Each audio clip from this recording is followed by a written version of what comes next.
আসসালামু আলাইকুম ওয়া রাহমাতুল্লাহি ওয়া বারাকাতুহু। সম্মানিত সাতকানিয়াবাসী, আপনারা সবাই কেমন আছেন? এই জায়গাটার, এই গ্রামটার স্পেসিফিক নাম হচ্ছে বাহাদির পাড়া, তাই না? আপনারা সবাই ভালো আছেন? আলহামদুলিল্লাহ, আলহামদুলিল্লাহি আলা কুল্লি হাল। আমরা সবাই ভালো আছি, ভালো থাকতে চাই, অন্তরটাকে পরিবর্তন করতে চাই ভেতর থেকে, from the core of our heart, একেবারে অন্তরের অন্তঃস্থল থেকে আমরা পেঁয়াজের খোসার মতো স্তরে স্তরে স্তরীভূত হয়ে বদলাতে চাই। চারপাশে সব ফেরেশতা, কিন্তু মানুষ খুঁজে পাই না। আমরা মানুষ খুঁজিয়া বেড়াই, মানুষ খুঁজিয়া বেড়াই, মানুষ কই পাই? তো আপনারা দীর্ঘক্ষণ এখানে আলোচনা শুনেছেন, কথা শুনেছেন, সেই আসর থেকে ক্ষুধার্ত পেটে সব কিছু গদ্যময়, ঠিক কি না? আমার কথা কি আপনারা বুঝতে পারেন? এখানে কি কোনো মহিলা প্যান্ডেল আছে নাকি? মহিলা প্যান্ডেল আছে? মহিলা প্যান্ডেল নাই। তো আপনারা দীর্ঘক্ষণ আছেন, অনেক আলেমে দিনদের কথা আপনারা শুনছেন, এবং আমি বিশ্বাস করি you all will be able to replicate this learning in your society, in your community, in your daily life. এই সমাজটাকে পরিবর্তন করতে পারবেন, পরিবারটাকে পরিবর্তন করতে পারবেন। আপনারা নিজেরা যেমন পরিবর্তন হবেন, এই দেশটাকেও পরিবর্তন করতে পারবেন, ঠিক কিনা? আপনারা অনেকক্ষণ কথা শুনেছেন, আমাদের সম্মানিত প্রধান মেহমান ছিলেন, অনেক আলোচক ছিলেন। কথা শুনে শুনে বোরিং হয়ে গিয়েছেন না? আপনারা শুনবেন, আগামী 30-40 মিনিট শুনবেন, মনোযোগ থাকবে। কে কে চলে যাবেন হাত তুলে দেখান। আপনারা তার মানে সবাই থাকবেন, দুই হাত তুলে আল্লাহকে দেখান। লিল্লাহি তাকবীর, লিল্লাহি তাকবীর।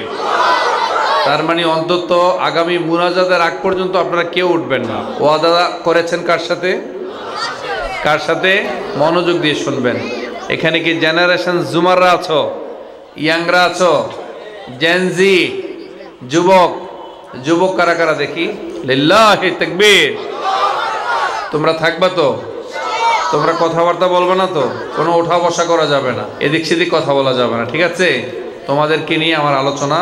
ইন্নাল হামদালিল্লাহ, ইন্নাল হামদালিল্লাহি নাহমাদুহু ওয়া নাস্তাঈনুহু ওয়া নাস্তাগফিরুহু ওয়া নু'মিনু বিহি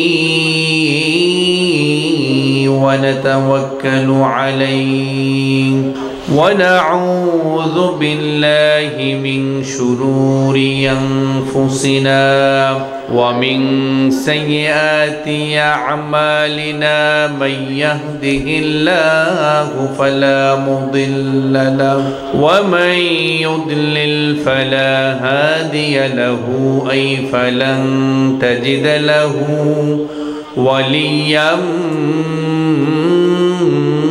مرشدا ونشهد أن لا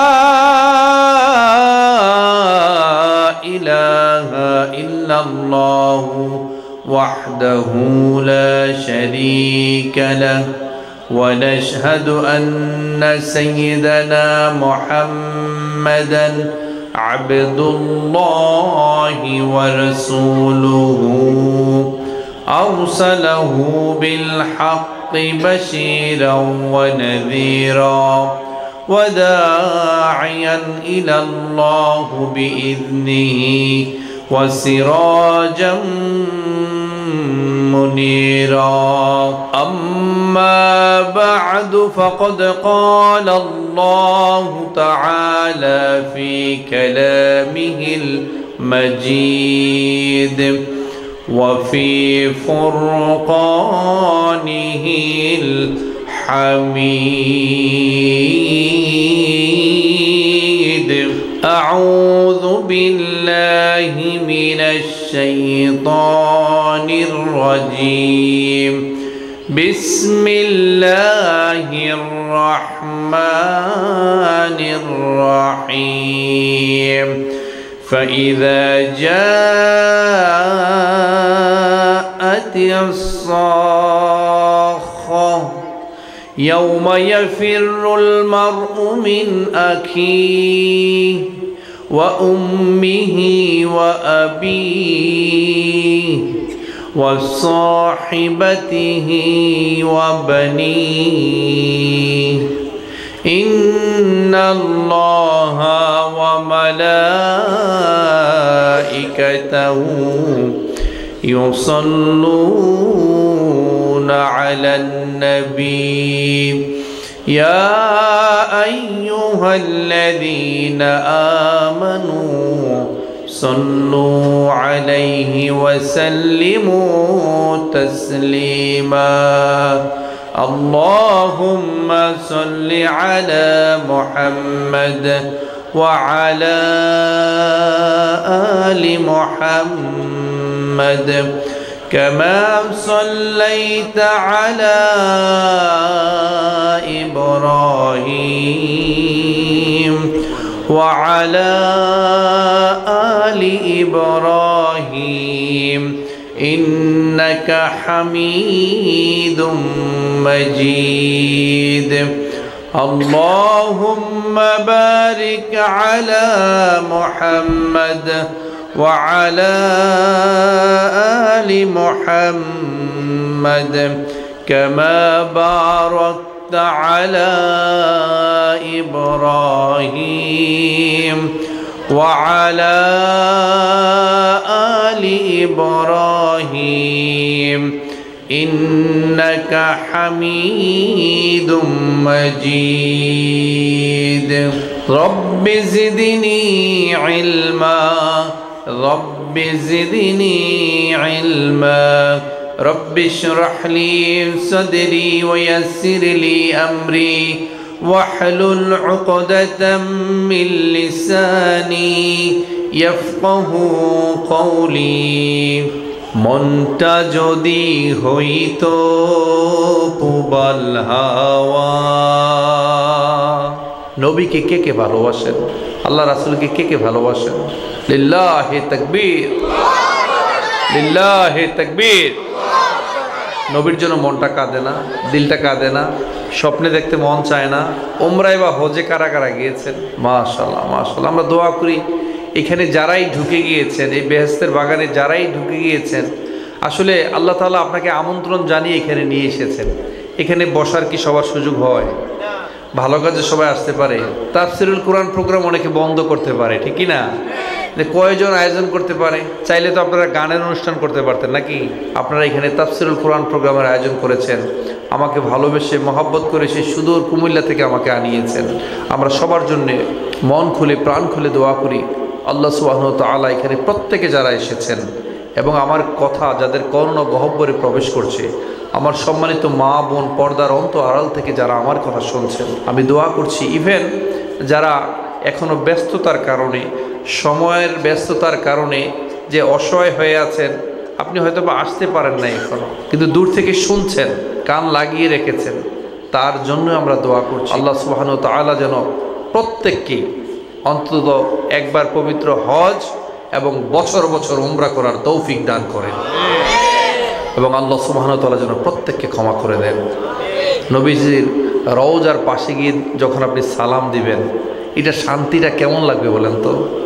আল্লাহ রাসূল শুনবেন, আপনাকে সালামের জবাব দিবেন। মনটা যদি হইতো পুবাল হাওয়া, হইতো যদি শুভ্র কবুতর, মেঘের ডানায় পাঠিয়ে দিতাম, পাখির ডানায় পাঠিয়ে দিতাম, মদিনারি পথে যেথায় আমার প্রিয় রাসূল ঘুমায় নিরন্তর, যেথায় আমার প্রিয় নবী শুয়ে আছেন নিরন্তর। মনটা যদি হইতো পুবাল হাওয়া, মেঘ ময়ূরী পশ্চিমেতে যেও, আমার সালাম নবীর দেশে দিও।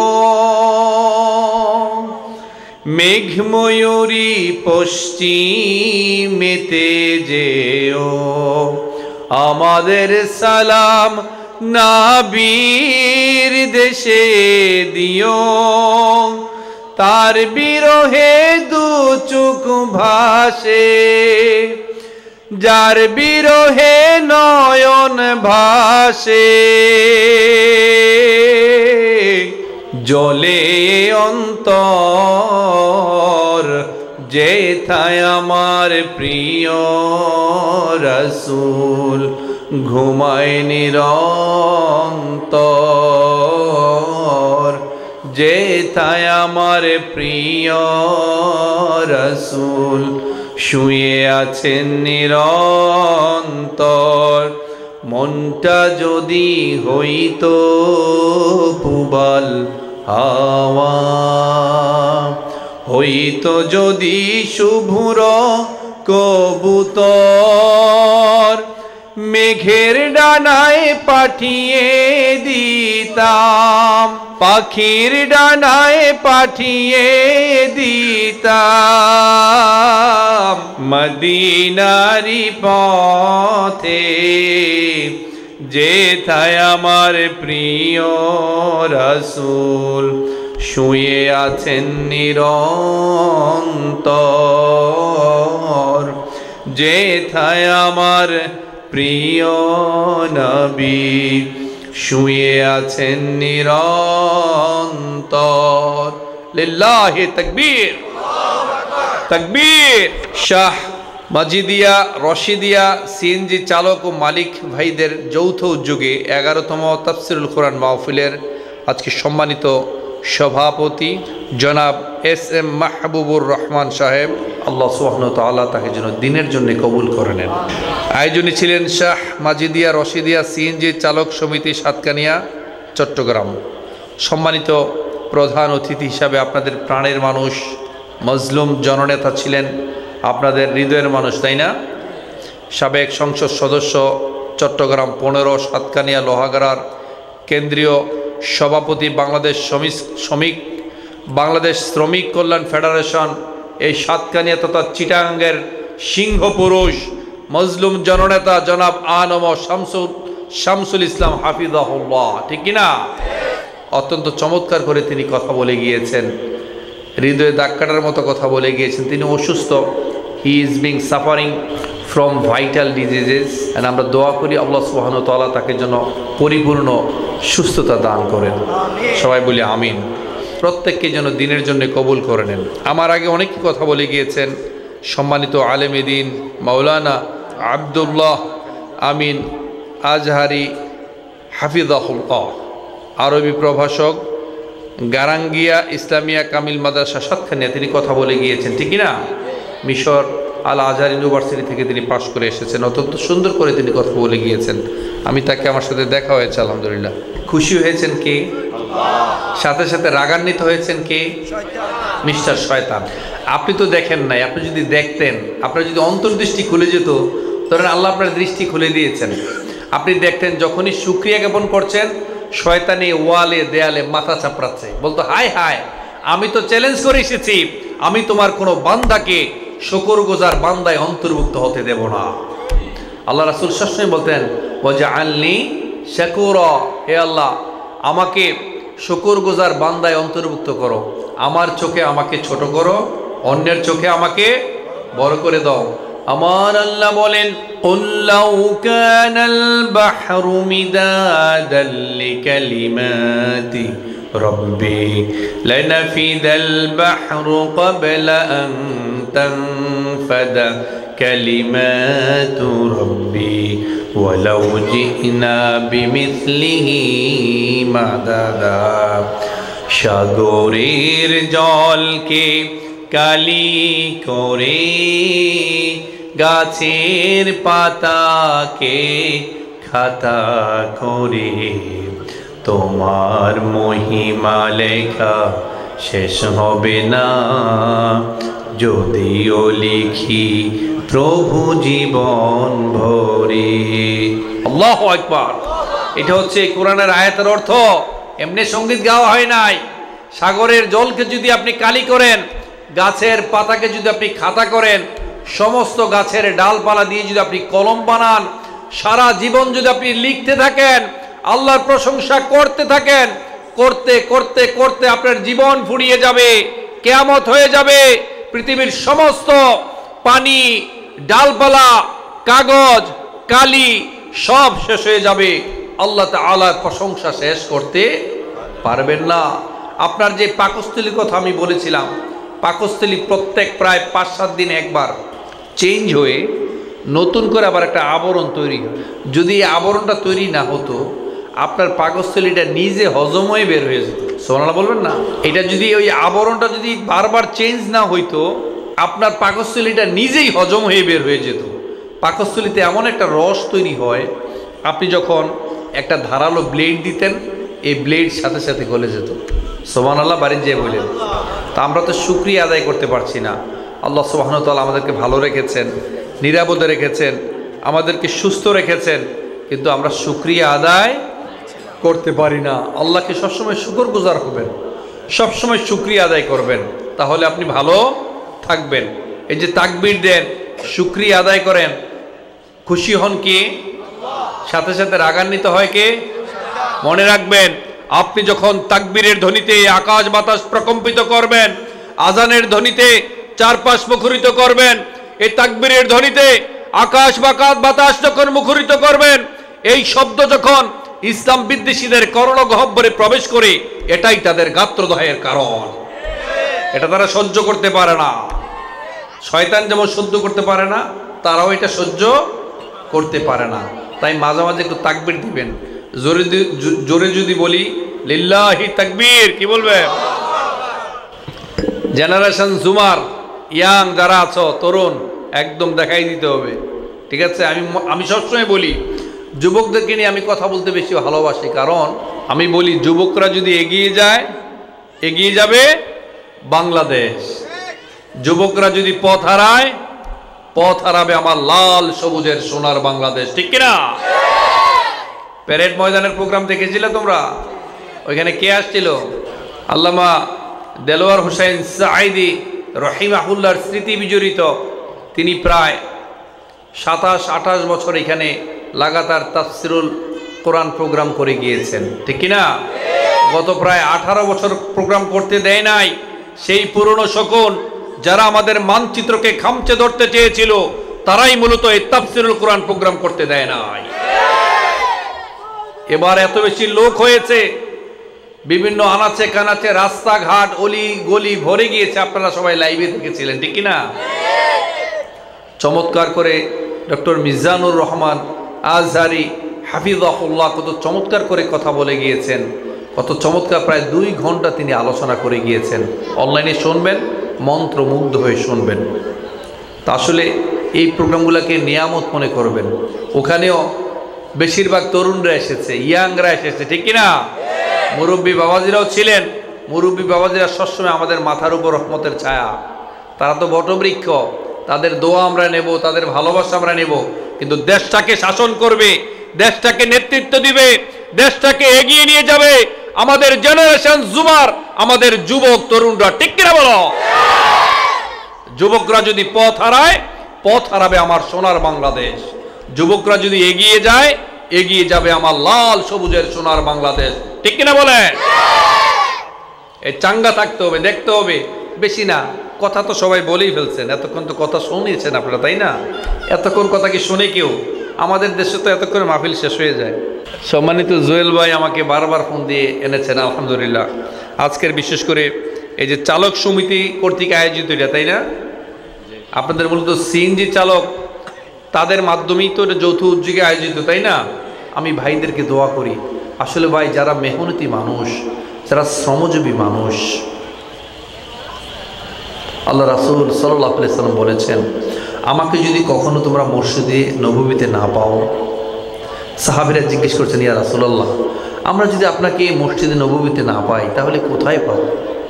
আল্লাহ রাসূল কি বলেছে জানেন? আপনাদেরকে ভালোবেসে আল্লাহ রাসূল বলেছেন, যেখানে শ্রমিক মেহনতি মানুষরা ঘাম ঝরায়, আমাকে তাদের মাঝখানে পাবে। শ্রমিকদের ঘাম শুকিয়ে যাওয়ার আগে তাদের পারিশ্রমিক দিয়ে দেওয়ার জন্যে আল্লাহ রাসূল সাল্লাল্লাহু আলাইহি ওয়াসাল্লাম বলেছেন, আসলে ভাই নিজ হস্তে উৎপাদিত হালাল টাকার চেয়ে হালাল পৃথিবীতে আর কিচ্ছু হতে পারে না। অনেক মানুষ দোয়া করে, আল্লাহ বলে আমি তার দোয়া কেমনে কবুল করব? তার যে দেহটা, যে রক্ত মাংস সে খেয়ে কে তৈরি করেছে, আল্লাহর দেওয়া শরীর ঠিক আছে, কিন্তু সে খেয়ে তার জামাটা হারাম, তার পোশাকটা হারাম, সে যা খাচ্ছে তাও হারাম, আমি তার দোয়া কেমনে কবুল করব? তাই আপনারা এখানে যারা আছেন, আপনারা শুধু আমরা না, বরং আপনারাই আমাদের জন্য আজকে দোয়া করবেন, আল্লাহ তাআলা যেন আপনাদের সাথে সেদিন আমাদেরকেও জান্নাতে আল্লাহ আমাদেরকে সুযোগ করে দেয়। সবাই বলেন আমিন। তো ভাই আসলে এক কথা থেকে আরেক কথায় চলে গিয়েছিলাম। কথা বলে গিয়েছেন মাওলানা মোহাম্মদ আইয়ুব আলী আনসারী হাফিজাহুল্লাহ, তিনিও আপনাদের এই এলাকার একজন নক্ষত্র নাকি? আপনারা তার আলোচনা শুনেছেন। তো আমি বিশ্বাস করি যারাই কথা বলে গিয়েছেন তারা প্রত্যেকে কোরআন হাদিস থেকে কথা বলে গিয়েছেন। And I believe you all will be able to replicate this learning in your society, in your community, across the whole country. এই ঘুরে ধরা সমাজকে আপনারাই পরিবর্তন করতে পারবেন। শুধু কোরআন নিজে শুনলে হবে না, মানুষকেও শোনাতে হবে, পরিবারটাকে সুন্দর করতে হবে, নিজে পরিবর্তন হওয়া লাগবে, পাশাপাশি সমাজটাকে পরিবর্তন করতে হবে, দেশটাকে পরিবর্তন করতে হবে। আল্লাহ সুবহানাহু ওয়া তাআলা বলেছেন আফা হাসিবতুম আন্নামা খলাকনাকুম আবাসা ওয়া আন্নাকুম ইলাইনা লা তুরজাউন, তুমি কি মনে করেছো তুমি এমনি এমনি পৃথিবীতে এসেছো, আমার কাছে প্রত্যাবর্তিত হওয়া লাগবে না? হওয়া লাগবে কি না? ইয়া আইয়ুহাল্লাযীনা আমানু দুখুলু ফিস সিলমি কাফা, আল্লাহ কত ভালোবেসে ডেকেছেন, হে ঈমানদারগণেরা তোমরা পরিপূর্ণ ইসলামে প্রবেশ করো। ওয়ালা তাত্তাবিউ খুতুওয়াতিশ শাইতান, শয়তানের পদাঙ্ক অনুসরণ করো না। কিন্তু আমরা 92% মুসলমানের দেশ হয়ে থাকার পরেও, আমরা আমাদের রাষ্ট্র ধর্ম ইসলাম থাকার পরেও শুধুমাত্র কোরআন হাদিসের আলোকে যেই দেশটা পরিচালনা করেন কোনো সমস্যা নাই, শুধুমাত্র কোরআন হাদিসের আলোকে দেশটা পরিচালনা হোক, এইটা আমরা 92% মুসলমান হয়েও চাই না, ঠিক কিনা? আপনি কার দোষ দিবেন? হিন্দু, বৌদ্ধ, খ্রিস্টানের? আপনি তো চান না। উপরন্তু আমাদের মতো কিছু আলেম, কিছু লেবাসদারি আলেম আছেন, সেই পুরনো শকুন যারা আমাদের মানচিত্রকে খামচে ধরতে চায়, তাদের সাথে গিয়ে আপনাদের এই লেবাস থাকা সত্ত্বেও তাদের সাথে গিয়ে আতাত করছেন শুধু কিছু গরম গরম হালুয়া রুটি আর জিলাপি খাওয়ার জন্য, ঠিক কিনা? এগুলো করবেন না ভাই, এগুলো করবেন না। হক কথা, আল হাক্কু মুররন ওয়ালাউ কানা দুররন, হক কথা খুবই তেতো, যদিও তা মুক্তোর চেয়েও দামি। ভাই মনে রাখবেন, পবিত্র কোরআন হাদিস থেকে কথা বলে যাদের অন্তর বেঁকে যায়, চেহারা কালো হয়ে যায়, হক কথা বললে যাদের চোখ বড় হয়ে যায়, কোরআন হাদিস থেকে কথা বলে যারা ভেতরে ভেতরে জ্বলে ওঠে এবং কথায় কথায় রাজনীতি খুঁজে বেড়ায়, তারাই মূলত ধর্ম ব্যবসায়ী, ঠিক কিনা বলে? শয়তান শুধুমাত্র একটা কথা শোনে নাই, শয়তানের ধারে কাছে ফেরেশতাও ছিল না আমলের দিক থেকে, সে এত বেশি অগ্রগামী ছিল, শুধুমাত্র একটা অর্ডার মেনটেন করে নাই। আল্লাহর একটা অর্ডার মেনটেন না করার কারণে সে ঈমান হারা হয়ে গিয়েছে। কিন্তু প্রত্যেকটা মুহূর্তে আপনি যে কত অর্ডার লঙ্ঘন করছেন, আপনার ঈমান কোন পর্যায়ে, এটা একটু চিন্তা ভাবনা করে দেখবেন। আজকে একটা গুরুত্বপূর্ণ বিষয় নিয়ে কথা বলতে চাই। এখানে 40 বছর হয়েছে, 40 থেকে উপরে কার একটু হাত তুলে দেখাবেন? 40 থেকে উপরে, মাশাআল্লাহ অনেকে, আলহামদুলিল্লাহ। 30-এর উপরে কারা আছে? আমরা 30-এর উপরে অনেকে আমরা আছি। হ্যাঁ, তারপরে যুবক যারা আছো তোমরা তো আছোই। একটা গুরুত্বপূর্ণ কথা বলতে চাই। আমরা আমাদের যে মৃত্যু এবং পৃথিবীতে যে কার্যকলাপ, আমাদের পৃথিবীর কার্যকলাপ, আমাদের মৃত্যু এবং পরবর্তী জীবন, এই বিষয় নিয়ে, গুরুত্বপূর্ণ বিষয় নিয়ে কিছু কথা বলতে চাই ইনশাআল্লাহ। মনোযোগ থাকবে আপনাদের। লিল্লাহি তাকবীর, লিল্লাহি তাকবীর। বাবাজিরা খুব মনোযোগ দিয়ে শুনবেন, কথা বেশি বলবো না, 30-40 মিনিট বলবো, কারণ কথা যা বলার অলরেডি হয়ে গিয়েছে। যদি আপনারা মনোযোগ দেন কিছু কথা বলতে পারবো, কারণ জ্ঞান আসে আল্লাহর পক্ষ থেকে, আমাদের জ্ঞান খুব অল্প। লা ইলমা লানা ইল্লা মা আল্লামতানা ওয়া মা উতিতুম মিনাল ইলমি ইল্লা কলিলা। আমাদের জ্ঞান খুবই অল্প। এই অল্প জ্ঞানের আলোকে কিছু কথা বলবো। আর সর্বশেষ একটা কথা বলবো যে এখানে পাপ করেছেন কারা কারা? আমরা সবাই পাপী। হাত তুলতে সমস্যা কোথায়? আমরা সবাই পাপী। আপন পাপের বাটখারা দিয়ে অন্যের পাপকে মাপি। যদি আপনি মনে করে থাকেন আপনি অন্যায় করেছেন, আপনি পাপ করেছেন, পাপের ভারে নুবজমান হয়ে গিয়েছেন, এমন একটা সূত্র শিখিয়ে দেবো ইনশাল্লাহ। আপনি যদি ছোট্ট একটা নিয়ম মানতে পারেন, এই ছোট্ট একটা বিষয় ফলো করতে পারেন, এমনও হতে পারে আল্লাহ সুবহানাহু ওয়া তাআলা অনেকে কত জেনা করেছেন, বেবিচার করেছেন, কতজনের হক নষ্ট করেছেন, কতজনকে হত্যা করেছেন, কত আপনি ভেজাল করেছেন, কত দুর্নীতি করেছেন, আপনি কত প্রতারণা করেছেন, এমনও হতে পারে আল্লাহ সুবহানাহু ওয়া তাআলা যদি আপনি এইখান থেকে মানতে পারেন আমার সর্বশেষ সূত্রটা, তাহলে আল্লাহ তাআলা আপনাকে মাসুম বেগুনাহ করে আপনাকে আজকেই বাড়ি পাঠিয়ে দেবেন। সুবহানাল্লাহ বলবেন না? আপনারা ক্ষমামুক্ত হতে চান? চান কি না? গাফিরি যামবি ওয়া কাবিলিত তাওব, Allah is waiting for us 24/7 to forgive us. Allah বসে আছেন আমাদেরকে ক্ষমা করে দেওয়ার জন্যে। আপনি চাইতে পারছেন না। আল্লাহ চান যে বান্দা তুমি আমার কাছে চাও, উদউনি আস্তাজিব লাকুম। যে আল্লাহ আমাকে স্মরণ করবে, যে আল্লাহ আমাকে ডাকবে, তার ডাকের সাড়া আমি দেব। আল্লাহ সুবহানাহু ওয়া তাআলা, এই যে রাত গভীর হচ্ছে, রাত গভীর হচ্ছে না, এই যে 12টা বেজে যাচ্ছে প্রায় আস্তে আস্তে, এই আল্লাহ তাআলা এই সময়ে আর একটু পরে প্রথম আকাশে আসবেন। এসে কি বলবে জানেন? এসে ডাকবেন, আলা মিন মুস্তাগফিরিন ফাআগফিরুলাহ, আলা মিন মুস্তাগফিরিন ফাআগফিরুলাহ। আল্লাহ, এটা আল্লাহ ডাকবেন। নবী মুহাম্মদ সাল্লাল্লাহু আলাইহি সাল্লাম বলছেন, তিনি প্রথম আকাশে এসে বলবেন, কার কি চাওয়ার আছে আমার কাছে চাও, কার কি অভাব আছে আমার কাছে চাও, কার কি দুঃখ বেদনা যাতনা পাপ আমার কাছে চাও। আল্লাহ ইজ ওয়েটিং ফর আস 24/7। আল্লাহ আমাদেরকে ডাকছেন, কিন্তু সেই আল্লাহর ডাকে সাড়া দিতে আমরা পারছি না, চাইতে পারছি না, কায়মনো বাক্যে চাইতে পারছি না। তো আপনি যদি আল্লাহর কাছে চাইতে পারেন, আল্লাহ সুবহানাহু ওয়া তাআলা আপনাকে আজকেই ক্ষমা সুন্দর করে একদম মাসুম করে আল্লাহ চাইতো আপনাকে বাড়ি পাঠিয়ে দেবেন। একটু জোরে সোরে বলি সুবহানাল্লাহ। তো আমি আমার মূল টপিকে ঢুকছি। বাবাজিরা, পৃথিবীতে সব যদি মিথ্যে হয়, একটা বিষয় যদি সত্য হয়, তা হচ্ছে মৃত্যু। আপনি মারা যাবেন, কোনো সন্দেহ আছে? আপনি মারা যাবেন। কুল্লু নাফসিন যায়িকাতুল মাউত, আপনি মারা যাবেন। মৃত্যুর স্বাদ আপনাকে অবশ্যই গ্রহণ করতে হবে। জীবনটা যেমন সত্য, মৃত্যু তার চেয়ে আরও অধিক বেশি সত্য। জীবনটা যেরকম আনন্দের, তার চেয়েও মৃত্যুটা বেশি আনন্দের। যদি আপনার হুসনুল খাতিমা, আপনার শেষ বিদায়টা যদি সুন্দর হয়, আপনি মারা যাবেন। কেউ মারা যাবেন না একজন আছেন কেন যে আমি মারা যাব না? একজন আছেন কিনা? আপনারা সবাই মারা যাবেন, তাই না? আপনি মারা যাবেন। যদি আপনার হুসনুল খাতিমা, শেষ বিদায়টা সুন্দর হয়, যদি আপনার the day of judgement, the day of resurrection, the day of accountability যদি আপনার সমৃদ্ধ হয়, তবে আপনার মৃত্যুটা সুন্দর। হজরত জালালউদ্দিন রুমি খুব সুন্দর করে একটা কথা বলেছিলেন, মৃত্যু সে তো পর্দা সরালি পরম প্রভুর সাথে সাক্ষাৎ। পর্দা সরালি পরম প্রভুর সাথে সাক্ষাৎ।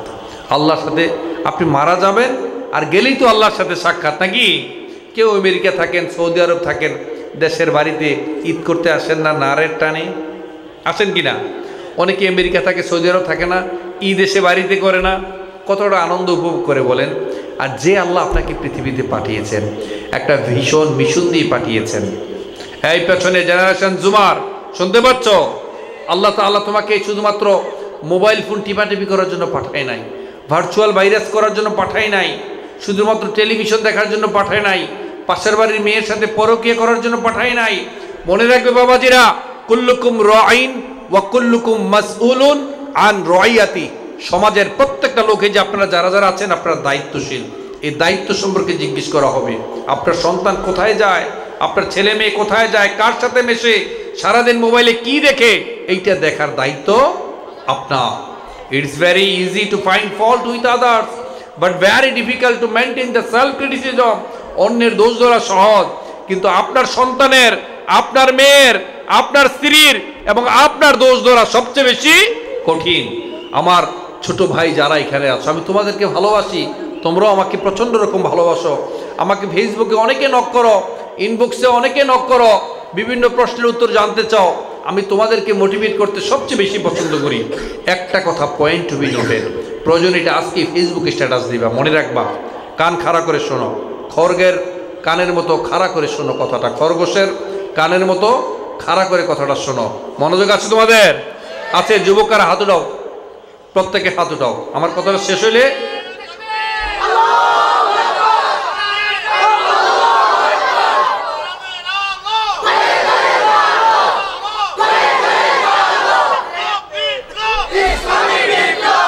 এই কথাটা খুব মনোযোগ দিয়ে শুনবে। এই পৃথিবীতে মোবাইলের ভার বহন করা যতটা সহজ, কাল হাসরের দিন এই মোবাইলের দায়ভার বহন করা তার চেয়ে অনেক বেশি কঠিন। খুব মনটাকে নরম করে দাও, বি সিরিয়াস, নিরপেক্ষভাবে কথাগুলো শোনো।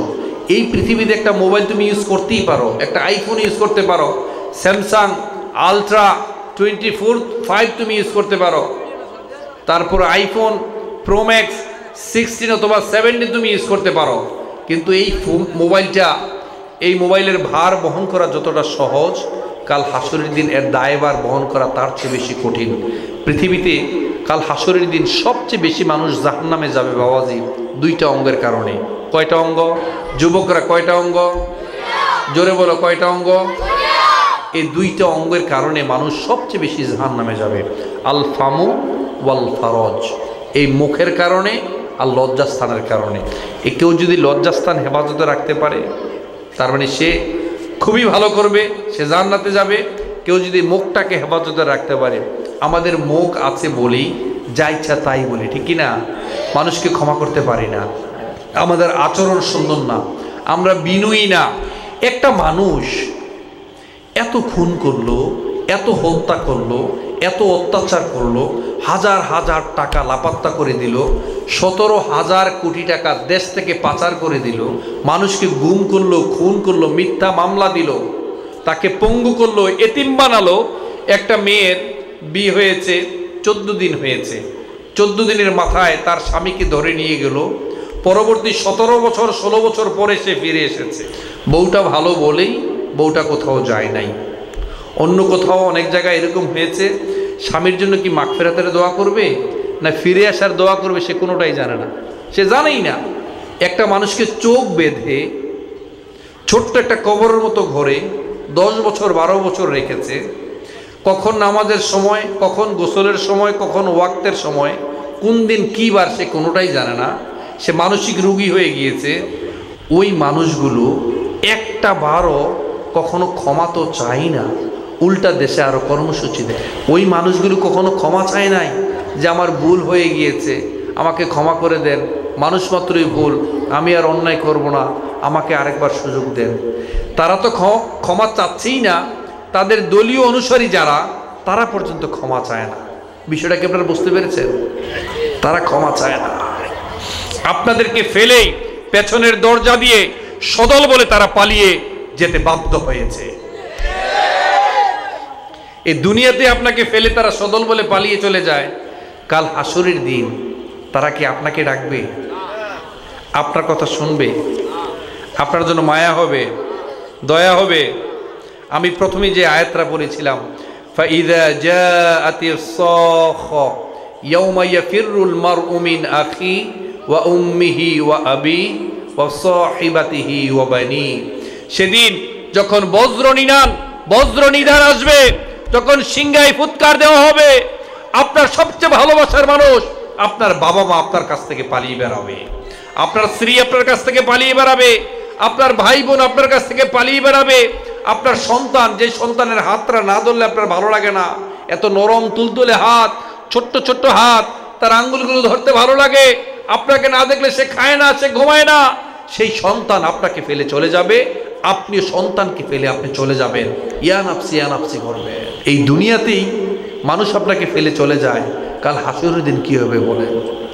আমি আপনাদের কাছে অনুরোধ করব, একটা হাদিস, বাইহাকের একটা হাদিস, কেউ যখন জালিমকে সাপোর্ট করে, আপনি জানেন সে জালিম, সে অত্যাচারী, সে রক্ত দিয়ে হোলি খেলে, সে ধরাকে সরাজ্ঞান করে, সে দুর্বলের উপর সবল হয়ে অত্যাচার করে, সে হাজার হাজার টাকা লাপাত্তা করে দেয়, সে দিনের ভোট রাতে গ্রহণ করে, সে মানুষকে খুন করে, পঙ্গু করে, আয়না করে নেয়। আপনি সব জানেন, জানার পরও যখন আপনি প্রতিবাদ করতে পারছেন না, বললাম যে আপনার দুর্বল ইমান। আচ্ছা, দুর্বল ইমান, আপনি প্রতিবাদ করতে পারেন নাই, চুপ থাকছেন। কিন্তু আপনি উল্টো তাকে, সেই সন্ত্রাসকে, সেই জালিমকে আপনি আরো সাপোর্ট দিচ্ছেন। আপনি যখন তাকে সাপোর্ট দিবেন, হাদিসের ভাষা হচ্ছে আপনি তখন সাথে সাথে ইসলাম থেকে খারিজ হয়ে গেলেন। আপনি একটা জালিমকে সাপোর্ট দেওয়ার কারণে আপনি ইসলাম থেকে খারিজ হইতে পছন্দ করেন, এরপর জালিমকে সাপোর্ট দেওয়া বন্ধ করতে পারেন না। মনটা কি একটু ভয় লাগে না? আপনি ভাবেন, চিন্তা করে দেখেন, জিনিসটা আরেকটু ফিল করেন। আপনি জালিমকে সাপোর্ট দিচ্ছেন, জালিমের পক্ষে কথা বলছেন, আরেক ভাই জালিমের দোষ ধরাই দিচ্ছে, ভাই সে অন্যায় করেছে, পাখির মতো মানুষকে গুলি করে হত্যা করেছে। আপনার হৃদয় কাঁপে না? আপনার হৃদয় কাঁপে না? পাখির মতো মানুষকে হত্যা করে হৃদয় কাঁপে না? পরকালের কথা আপনার চিন্তা হয় না? ইসলামের কথা আপনার চিন্তা হয় না? আপনি একদিন মারা যাবেন, হিসাব হবে, চিন্তা হয় না? উপরন্তু আপনি জালিমকে সাপোর্ট করছেন। এই জালিমকে সাপোর্টের মাধ্যমে আপনি ইসলাম থেকে খারিজ হয়ে যাচ্ছেন, ঠিক না? তাই কখনো জালিমকে সাপোর্ট করবেন না। জালিমরা কখনো শান্তিতে মরতে পারে না, জালিমরা কখনোই শান্তিতে ঘুমাতে পারে না। ইন্নাহু লা ইউফলিহুল যালিমুন, জালিমরা কখনো সফল হয় না। ইন্নাল্লাহা ইউমলিয যালিমা ওয়া লা ইয়াতরুকুহু, জালিমদেরকে ছাড় দেয় কিন্তু কখনো, আরেকটু জোরে বলেন, জালিমদেরকে আল্লাহ ছাড় দেন, ছেড়ে দেন না। Law of natural return is very crucial. Every action has an equal and opposite reaction. প্রত্যেকটা জিনিসের সমান এবং বিপরীতমুখী প্রতিক্রিয়া আছে। এই জেনজি জেনারেশন জুমার, কি মোবাইল টিপতেছো? না না না, এটা সুন্দর না, এইখানে মোবাইল টিপা যাবে না। কথাগুলো শোনো, আমি তোমাদের উদ্দেশ্যে এই যে মনোযোগ তোমাদের দিকে নিয়ে গেছো আমাকে, এখন তোমাদেরকে আমার বলতেই হবে। বিশ্বাস করো, মানুষ তোমাকে নয়, তোমার পজিশনকে ভালোবাসে, তোমার অবস্থানকে ভালোবাসে। তুমি যদি তোমার পরিচয় সৃষ্টি না করতে পারো, তোমার বাবা মা তোমাকে পছন্দ করবে না। পাশের বাড়ির জরিনার পেছনে 10 বছর ঘুরছো, সেও তোমাকে পছন্দ করবে না। একজন ভালো ভদ্র মানুষ, সিএনজি ড্রাইভার, সে যদি টাকা ইনকাম করতে পারে, ওই মেয়েটা সিএনজি ড্রাইভারকে পছন্দ করবে, তোমাকে পছন্দ করবে না। পুরুষ মানুষ পৃথিবীতে নিজের সুখের জন্য বাঁচে না, নিজেকে ভালো রাখার জন্য বাঁচে না। পুরুষ মানুষ বাঁচে সবাইকে ভালো রাখার জন্যে, তার পরিবারকে ভালো রাখার জন্যে, তার পরিবারকে খুশি রাখার জন্যে। মনে রাখবে, পুরুষ মানুষের আর্তচিৎকার খুব বেশি দূরে শোনা না গেলেও ওই চিৎকারের গভীরতা অনেক বেশি।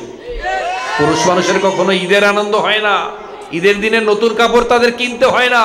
সে যখন তোমার জন্য কাপড় কিনে, তোমার মতো ছোট বাচ্চাদের জন্য, ফ্যামিলির জন্য, স্ত্রী পুত্রের জন্য কাপড় কিনতে কিনতে তার টাকা ফুরিয়ে যায়। সে ঋণ করে তোমার জন্য খরচ করে, কিন্তু তার চোখের পানির দাম তোমার কাছে হয় না। সে তো ঢুকরে উঠে কাঁদতে পারে না। সে ঋণ করে তোমার জন্য খরচ করে, রিক্সা চালিয়ে, ভ্যান গাড়ি চালিয়ে, ঠেলা গাড়ি চালিয়ে, সিএনজি চালিয়ে, কত কষ্ট করে, প্যাসেঞ্জাররা কত দুর্ব্যবহার করে, কত কষ্ট দেয়। আর আমাদের শকুন তো আছে, বিশেষ করে আমি জানি না এখন আমাদের সম্মানিত পুলিশ ভাইরা মানুষ হয়েছেন কিনা। আগের যারা ছিল, যারা পথে ঘাটে বিভিন্ন গাড়ি ঘোড়া দেখতে যেভাবে থামিয়ে টাকা নিত, সেই টাকা দিয়ে দিন শেষে গাড়ির টাকা জমা দিয়ে, সেই টাকা দিয়ে তোমার জন্য যখন খাবার, স্কুলে পড়াশোনার খরচ, বইয়ের খরচ, ওষুধের খরচ দিয়ে তোমার বাবার আর কিছুই থাকতো না।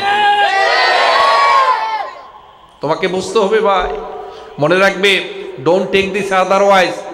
পৃথিবীতে মেয়েরা হচ্ছে মায়ের জাত, তাদের পায়ের নিচে সন্তানের বেহেস, ঠিক কি না?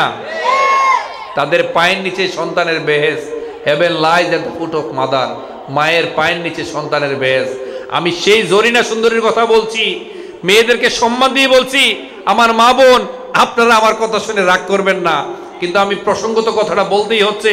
মনে রাখবে, পৃথিবীর সবচেয়ে অপদার্থ যে মেয়েটা, সবচেয়ে অযোগ্য যে মেয়েটা, সেই মেয়েটা যদি তোমার ঘরে আসে, তোমাকে দৈনিক 10 বার শোনাবে যা আমি দেখে তোমার ঘর করছো, ঠিক না?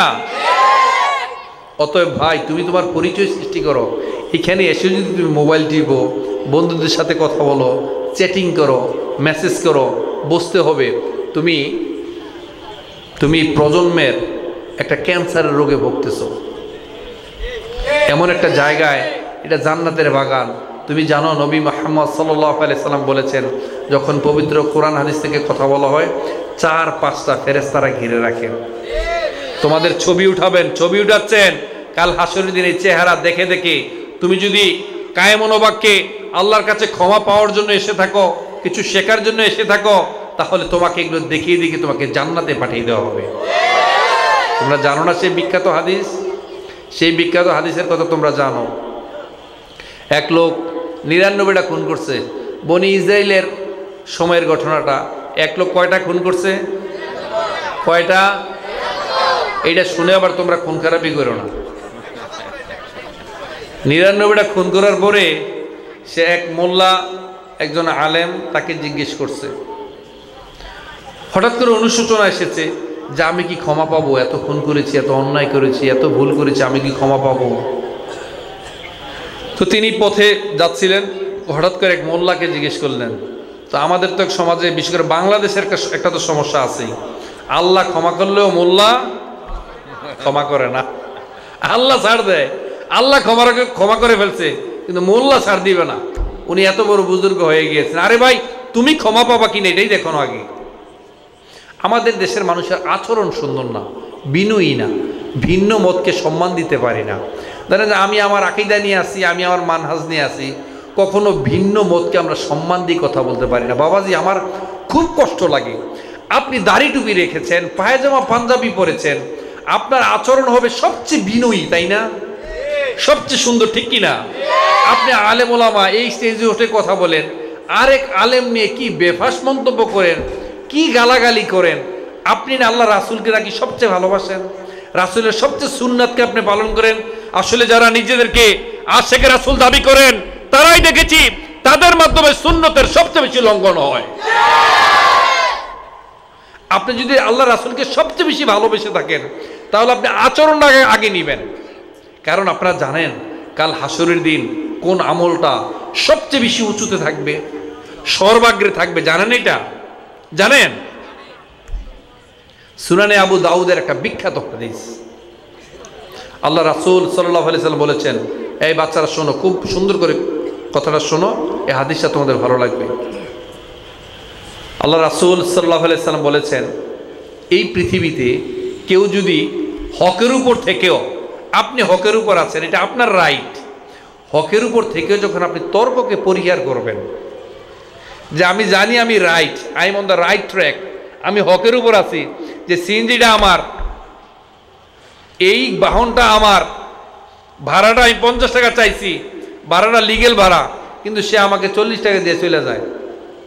আপনি চাইলে তার সাথে ঝগড়া করতে পারেন না, কিন্তু আপনি হকের উপর আছেন। কিন্তু হকের উপর থেকেও আপনি ঝগড়াকে পরিহার করলেন কার সন্তুষ্টির জন্যে? আপনি যখন তাকে বুঝালেন যে ভাই আমার ভাড়া 50 টাকা লিগেলি, এটা আমি আপনার কাছে জোর করছি না, এরপরে সে আপনার 3টা শোনায়। বাংলাদেশের মানুষ তো যতক্ষণ আপনাকে 10টা শোনাতে পারবে, নিজের শক্তি দেখাতে পারবে।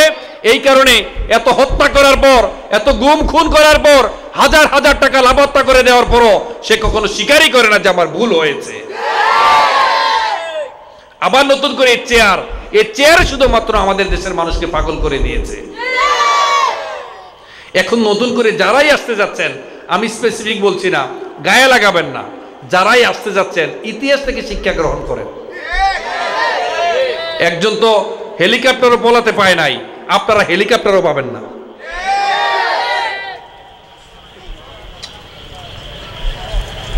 কোনো বাড়াবাড়ি করবেন না। মাজলুম আর আল্লাহ মাঝখানে কোনো পর্দা থাকে না। সে শুধু ডাকবে, অনেক সময় অভিশাপ দিতে হয় না, আর্তচিৎকার, ভেতরের যে ক্রন্দন আপনাকে জ্বালিয়ে পুড়িয়ে শেষ করে দিবে। তো যা বললাম, আপনার ভাড়া 50 টাকা, 50 টাকা ভাড়া, আপনাকে জোর করে এরকম প্যাসেঞ্জার কিছু আছে না? মানে হোটেলে যে খাবে 2000 টাকা, খেয়ে 200 টাকা বকশিশ দিয়ে আসবে, এমনি আরেক জায়গায় 5 টাকার জন্য মারামারি করবে না। ভাই, আমি আপনাদেরকে অনুরোধ করব, অনেক দেখবেন রিক্সাওয়ালা ভদ্র, কেউ আছে উগ্র, এগুলো ছাড়াও কিছু ভদ্র মানুষ আছে, বলে যে দেন ভাই ভাড়াটা দেন। আপনি 20 টাকার জায়গায় 5 টাকা 10 টাকা বাড়িয়ে দিলে সমস্যা হবে? আপনি যখন বাড়িয়ে দিবেন বিনিময়ে আপনি পাবেন। তাদের সাথে ভালো ব্যবহার করবেন। অনেকে দেখবেন ওই রাস্তাঘাটে 2-4-50 টাকার ছোট ছোট জিনিস নিয়ে বসে থাকে, এগুলো কিনবেন, কিনে দরকারে মানুষকে দিয়ে দিবেন, এগুলো বিনিময়ে আপনি পাবেন, আপনি পাবেন। হযরত বেলালের টোটাল সম্পদ কি ছিল জানেন? বলতে পারবেন কেউ? হযরত বিলাল রাদিয়াল্লাহু তাআলা আনহু, তিনার টোটাল সম্পদ ছিল একটা লুঙ্গি। পরনের শুধুমাত্র একটা লুঙ্গি তার সম্পদ। সেই বেলালকে আল্লাহ রাসূল সাল্লাল্লাহু আলাইহি সাল্লাম বলছেন, বেলাল তুমিও আল্লাহর রাস্তায় দান করো, কারণ তুমি যে আল্লাহর গোলামি করো সেই আল্লাহ অভাব মুক্ত, তার কোনো অভাব নাই, তার কাছে চাও। আমরা চাইতে পারি না। তো আমি যে হাদিসটা বলছিলাম, আপনি ধরেন হকের উপর আছেন, আপনার ভাড়া 50 টাকা, সে দিচ্ছে আপনাকে 40 টাকা, তা আপনি জানেন যে আপনি তর্ক করলে পরিস্থিতি ঘোলাটে হবে। আপনি হকের উপর থেকেও আল্লাহর সন্তুষ্টির জন্য যখন তাকে আপনি তর্ক পরিহার করলেন, নবী মুহাম্মদ সাল্লাল্লাহু আলাইহি সাল্লাম বলছেন, যুবকরা, নবী মুহাম্মদ সাল্লাল্লাহু আলাইহি সাল্লাম বলছেন, আমি তাকে জান্নাতের আঙ্গিনায় একটা বিশাল বড় অট্টালিকা নির্মাণ করে দেব। সুবহানাল্লাহ বাজিয়ে বললেন। এখন তো এই যে যুবক শ্রেণীর, তাদেরকে নিয়ে খুব ভয় হয় বাবাজিরা, একটু ভয় পান, মনটাকে নরম করে দেন। আল্লাহ সুবহানাহু ওয়া তাআলা কালামুল্লাহ মাজিদে বলেছেন, কু আনফুসাকুম ওয়া আহলিকুম নার, শুধুমাত্র আপনাকে জাহান্নামের আগুন থেকে রক্ষা করতে বলেন নাই, সাথে সাথে আপনার আহাল যারা আছে, পরিবারের সন্তান যারা আছে, তাদেরকেও জাহান্নামের আগুন থেকে রক্ষা করতে বলেছেন। অন্য আরেক আয়াতে আল্লাহ সুবহানাহু ওয়া তাআলা বলেছেন, ওয়া আনযির আশিরাতাকাল আকরাবিন, তোমার নিকটজন যারা আছে তাদেরকে সতর্ক করো। এই যে সন্তানদেরকে নিয়ে তো ভয় পাবেন, কাল হাসরের দিন আপনি লজ্জিত হবেন যদি মাত্র আপনার সন্তানদেরকে আপনি না বোঝান, যদি না বোঝান। এখন একটা সন্তান আরেকটা সন্তানের সাথে মারামারি করলে কি করে দেখেছেন? মুহূর্তের মধ্যে শেষ। কোথায় মারছে, কোথায় কোপাচ্ছে, কোথায় বাড়ি দিচ্ছে, 5 মিনিটে শেষ। আমাদের সময় দেখেছি আমরা বড় জোর ওই যে দস্তাদস্তি করতো, এতটুকু 2-1টা ঘুষি, তারপর পারাপারি করতো। এটা আপনারা কি বলেন এটাকে, শব্দটাকে? আমাদের এলাকায় বলে যে পারাপারি বলেন, মানে ধরে ধরেন একজন আরেকজন শোয়াবে এরকম। এখন দেখবেন কি করে, আপনি মাঝে মাঝে অনলাইনে দেখেন না, সন্তানদেরকে মানুষ বানান, নীতি নৈতিকতা শিখান। আল্লাহ রাসূলের হাদিসটা হচ্ছে, তুমি হকের উপর আছো, হকের উপর থেকেও যখন তুমি তর্ককে পরিহার করবে, নবী মুহাম্মদ সাল্লাল্লাহু আলাইহি সাল্লাম বলেছেন, জান্নাতের আঙ্গিনায় তোমার জন্য একটা বিশাল বড় অট্টালিকা নির্মাণ করে দিবেন। এরপরে আরেকটা হচ্ছে, ধরেন কেউ কথা বলছেন, কথা বলে হাসাচ্ছেন, you are making jokes, you are kidding, আপনি হাসাচ্ছেন। হাসালে মিথ্যা কথা বলতে হয় না? মিথ্যা কথা বলতে হয় কিনা? আপনি যখন মানুষকে হাসাচ্ছেন, হাসালে তো মিথ্যা কথা বলতে হয় না, নাহলে তো হাসবে না। নবী মুহাম্মদ সাল্লাল্লাহু আলাইহি সাল্লাম বলেছেন, আপনি হাসাচ্ছেন, এই হাসানোর ক্ষেত্রেও যখন আপনি মিথ্যা পরিহার করবেন, কাল হাসরের দিন জান্নাতের মাঝখানে আপনাকে একটা বিশাল বড় অট্টালিকা নির্মাণ করে দিবেন। সুবহানাল্লাহ মানে আপনাদের এমনি সুবহানাল্লাহ বললে আমরা জান্নাতে যেতে পারবেন? একসাথে বলেন সুবহানাল্লাহ। আর ফাইনালি ওই যে বললাম আমাদের আচরণ সুন্দর না, মাফ করতে পারি না। ফাইনালি যার আচরণটা সুন্দর হইল, উত্তম আচরণের অধিকারী হলো, আল্লাহ সুবহানাহু ওয়া তাআলা বলেছেন, দ্য পিক অফ প্যারাডাইস, জান্নাতের সর্বাগ্রে সর্বোচ্চ জায়গায় সবচেয়ে উঁচুতে আপনার জন্য বিশাল বড় একটা অট্টালিকা নির্মাণ করে দিবেন। সুবহানাল্লাহ নাই? মানে আপনাদের এটা দরকার নাই নাকি?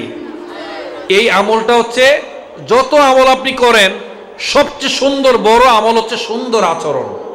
যিনি সুন্দর আচরণ করবেন, বিনয়ের সাথে কথা বলবেন, হাসি মুখে কথা বলবেন, মানুষকে ছাড় দিবেন, সেই মানুষটার আমল, সেই মানুষটার স্থান জান্নাতের সর্বাগ্রে থাকবে, সর্ব উচ্চতে থাকবে।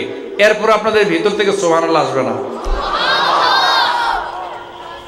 এই আচরণটা সুন্দর করবেন। যুবক, তোমাদেরকে নিয়ে যা বলছি মনে থাকবে? সময়টাকে কাজে লাগাও। যদি সময়টাকে কাজে না লাগাতে পারো, তোমার আশেপাশে বন্ধু যারা সময়টা কাজে লাগায়, একসময় তারা দেখবে বড় স্কলার হয়ে গেছে, বড় সচিব হয়ে গেছে, বড় আমলা হয়ে গেছে। তুমি তাদেরকে ফোন দিলেও তোমার ফোন ধরার সময় তাদের নাই। আর তুমি যেই গ্রামে ছিলা ওইটাই করতে থাকবে, মানুষ তোমাকে সম্মান করবে না, বাবা মাও তোমাকে সম্মান করবে না।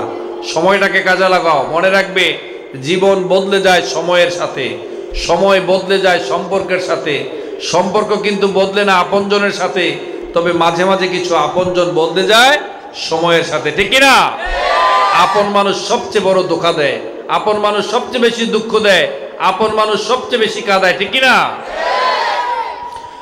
আপন মানুষ চেনা বড়ই দায় রে, আপন মানুষ চেনা বড়ই দায়, আপন মানুষ চেনা বড়ই দায় রে, আপন মানুষ চেনা বড়ই দায়।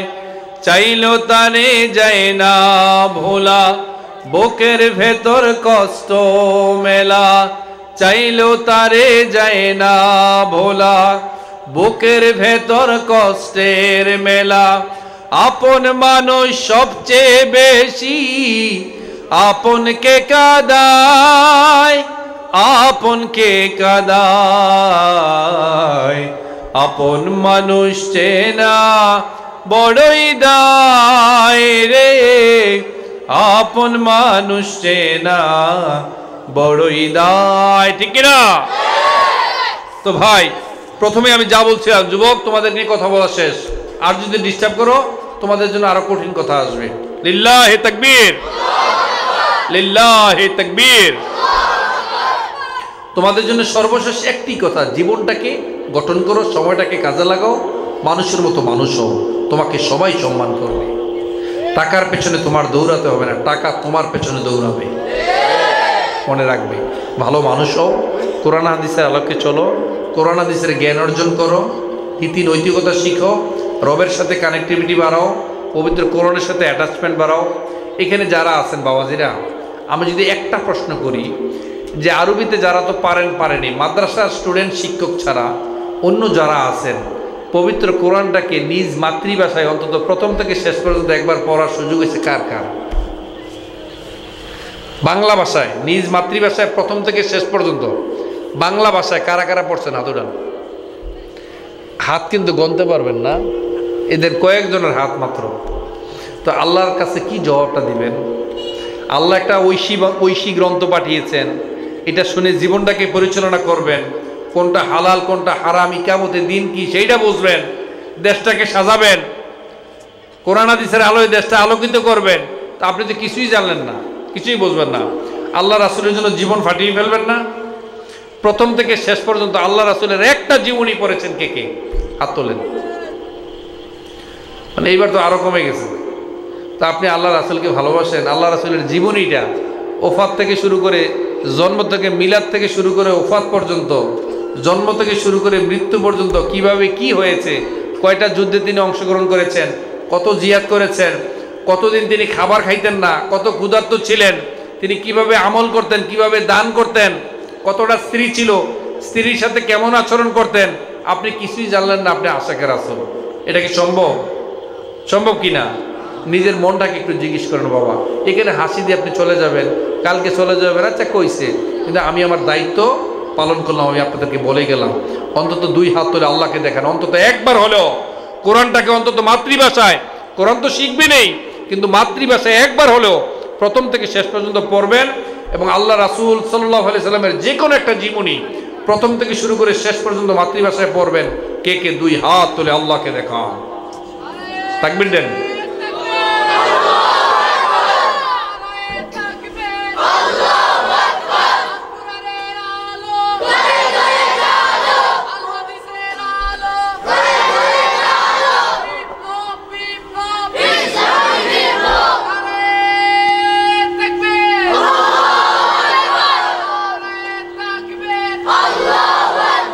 হাত নামান। কোন বিষয় নিয়ে কথা শুরু করেছিলাম আমি বলেন তো? কোন বিষয় নিয়ে?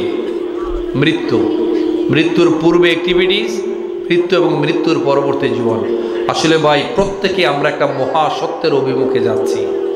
মৃত্যু হচ্ছে একটা থমকে দিয়ে চমকে দিয়ে যাবে, ভবলীলা আপনার সাঙ্গ করে দিয়ে যাবে, আপনি মারা যাবেন। আমরা প্রত্যেকে আমাদের হিসাবের দিকে যাচ্ছি, আমরা প্রত্যেকে আমাদের জায়গা করে নিচ্ছি, কেউ জান্নাতে অথবা কেউ জাহান্নামে। বাবাজিরা, সকালবেলায় সূর্য ওঠে, দিন শেষে সূর্য আবার ডুবে যায়। এই বাচ্চারা, এই খুব গুরুত্বপূর্ণ একটা কথা বলছি, শোনো। সকালবেলায় সূর্য ওঠে, দিন শেষে সূর্য ডুবে যায়। গাছে ফুল ফল ধরে, কালের আবর্তনে বিবর্তনে এই ফল ঝরে যায়, যায় কিনা? এভাবে সূর্য উঠিয়ে সূর্য ডুবিয়ে, ফল ধরিয়ে ফল ঝরিয়ে আপনাকে আল্লাহ সুবহানাহু ওয়া তাআলা বারবার সতর্ক করেছেন, পৃথিবীতে তুমি থাকতে আসো নাই। আপনার আগে আপনার বাবা মা বয়োজ্যেষ্ঠ যারা আছে, দাদা দাদি নানা খালু সবাই চলে গিয়েছে। তাদেরকে আপনি দাফন কার্যে অংশগ্রহণ করেছেন, কবরস্থ করেছেন, জানাজায় অংশগ্রহণ করেছেন। এইটা করিও আপনাকে সতর্ক করা হয়েছে, পৃথিবীতে তুমিও থাকতে আসো। অনেক সময় পৃথিবীতে আসার সিরিয়াল আছে, যাওয়ার সিরিয়াল আছে। আপনার আগে আপনার কোমলমতি সন্তান আল্লাহর ডাকে সাড়া দিয়ে চলে যায়, আপনি তাকে দাফন করেন, বুকটা ফেটে যায়, তাকে দাফন করে আসছেন। এটা করেও আল্লাহ সুবহানাহু ওয়া তাআলা আপনাকে সতর্ক করেছেন যে পৃথিবীতে তুমিও থাকতে আসো না।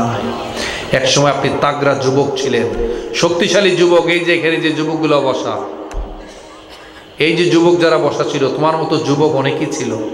বাড়িওয়ালা বাড়িতে ঘুমাচ্ছেন, আপনার মতো অনেক বাড়িওয়ালা একদিন বাড়িতে ঘুমাতেন, আজকে তারা অন্ধকার কবরে। দোকানদার, আপনার মতো অনেক দোকানদার একদিন দোকানদারি করতেন, আজকে তারা কেউ নাই, তারা অন্ধকার কবরে শুয়ে আছে। আপনি যাদের জন্য দোকানদারি করছেন, দিনটা 24 ঘন্টা খাটছেন, যাদের জন্য আপনি গাড়ি চালাচ্ছেন, দিনটা 24 ঘন্টা খাটছেন, মাঝে মাঝে পুলিশের দায়িত্ব পালন করছেন, পুলিশ আপনাকে ঘুরায়, টাকা পয়সা পান না, কষ্ট পান। এই কষ্ট করে আপনি আপনার সংসার চালান, ছেলে মেয়েদেরকে খাওয়াইতেন এক সময়, আজকে আপনি অন্ধকার কবরে চলে গেছেন ঠিকই, ওই সন্তান আপনার কথা মনেও নাই। একদিন এমনও হয় না আপনার দাদার কবরটা কোথায়, আপনি গিয়ে দেখবেন চিহ্নও নাই, ঠিক কিনা? দাদা দাদি তার পূর্বপুরুষের কবরটা কোথায়, দেখবেন ওই স্মৃতিটুকু পর্যন্ত নাই। একদিন আপনি এমনটা হবেন। একদিন আপনি শক্তিশালী যুবক ছিল, রংধরা যৌবন জং ধরে শেষ হয়ে গেছে। একদিন তোমার মতো তাগড়া যুবক সবাই ছিল, একসাথে বসতে 2 কেজি 3 কেজি 4 কেজি গরুর গোশত খেয়ে ফেলতেন, এক কাঁঠাল একবারে সাবান, 2 কেজি 3 কেজি গরুর দুধ একসাথেই শেষ, ঠিক কিনা? এত শক্তিশালী ছিলে, এখন বয়সের ভারে রূপজমান হয়ে গিয়েছ, চুল দাড়ি শুভ্রতা দেখা দিয়ে গিয়েছে, চামড়ায় ভাঁজ পড়েছে, চেয়ার ছাড়া নামাজ পড়া যায় না, গরম পানি ছাড়া উযু করা যায় না। এভাবে করেও তোমাকে বারবার আল্লাহ সুবহানাহু ওয়া তাআলা সতর্ক করেছেন, পৃথিবীতে তুমি থাকতে আসো নাই, আপনি পরিবর্তন হন নাই, আপনি দুনিয়ার ব্যস্ততায় পড়েছিলেন।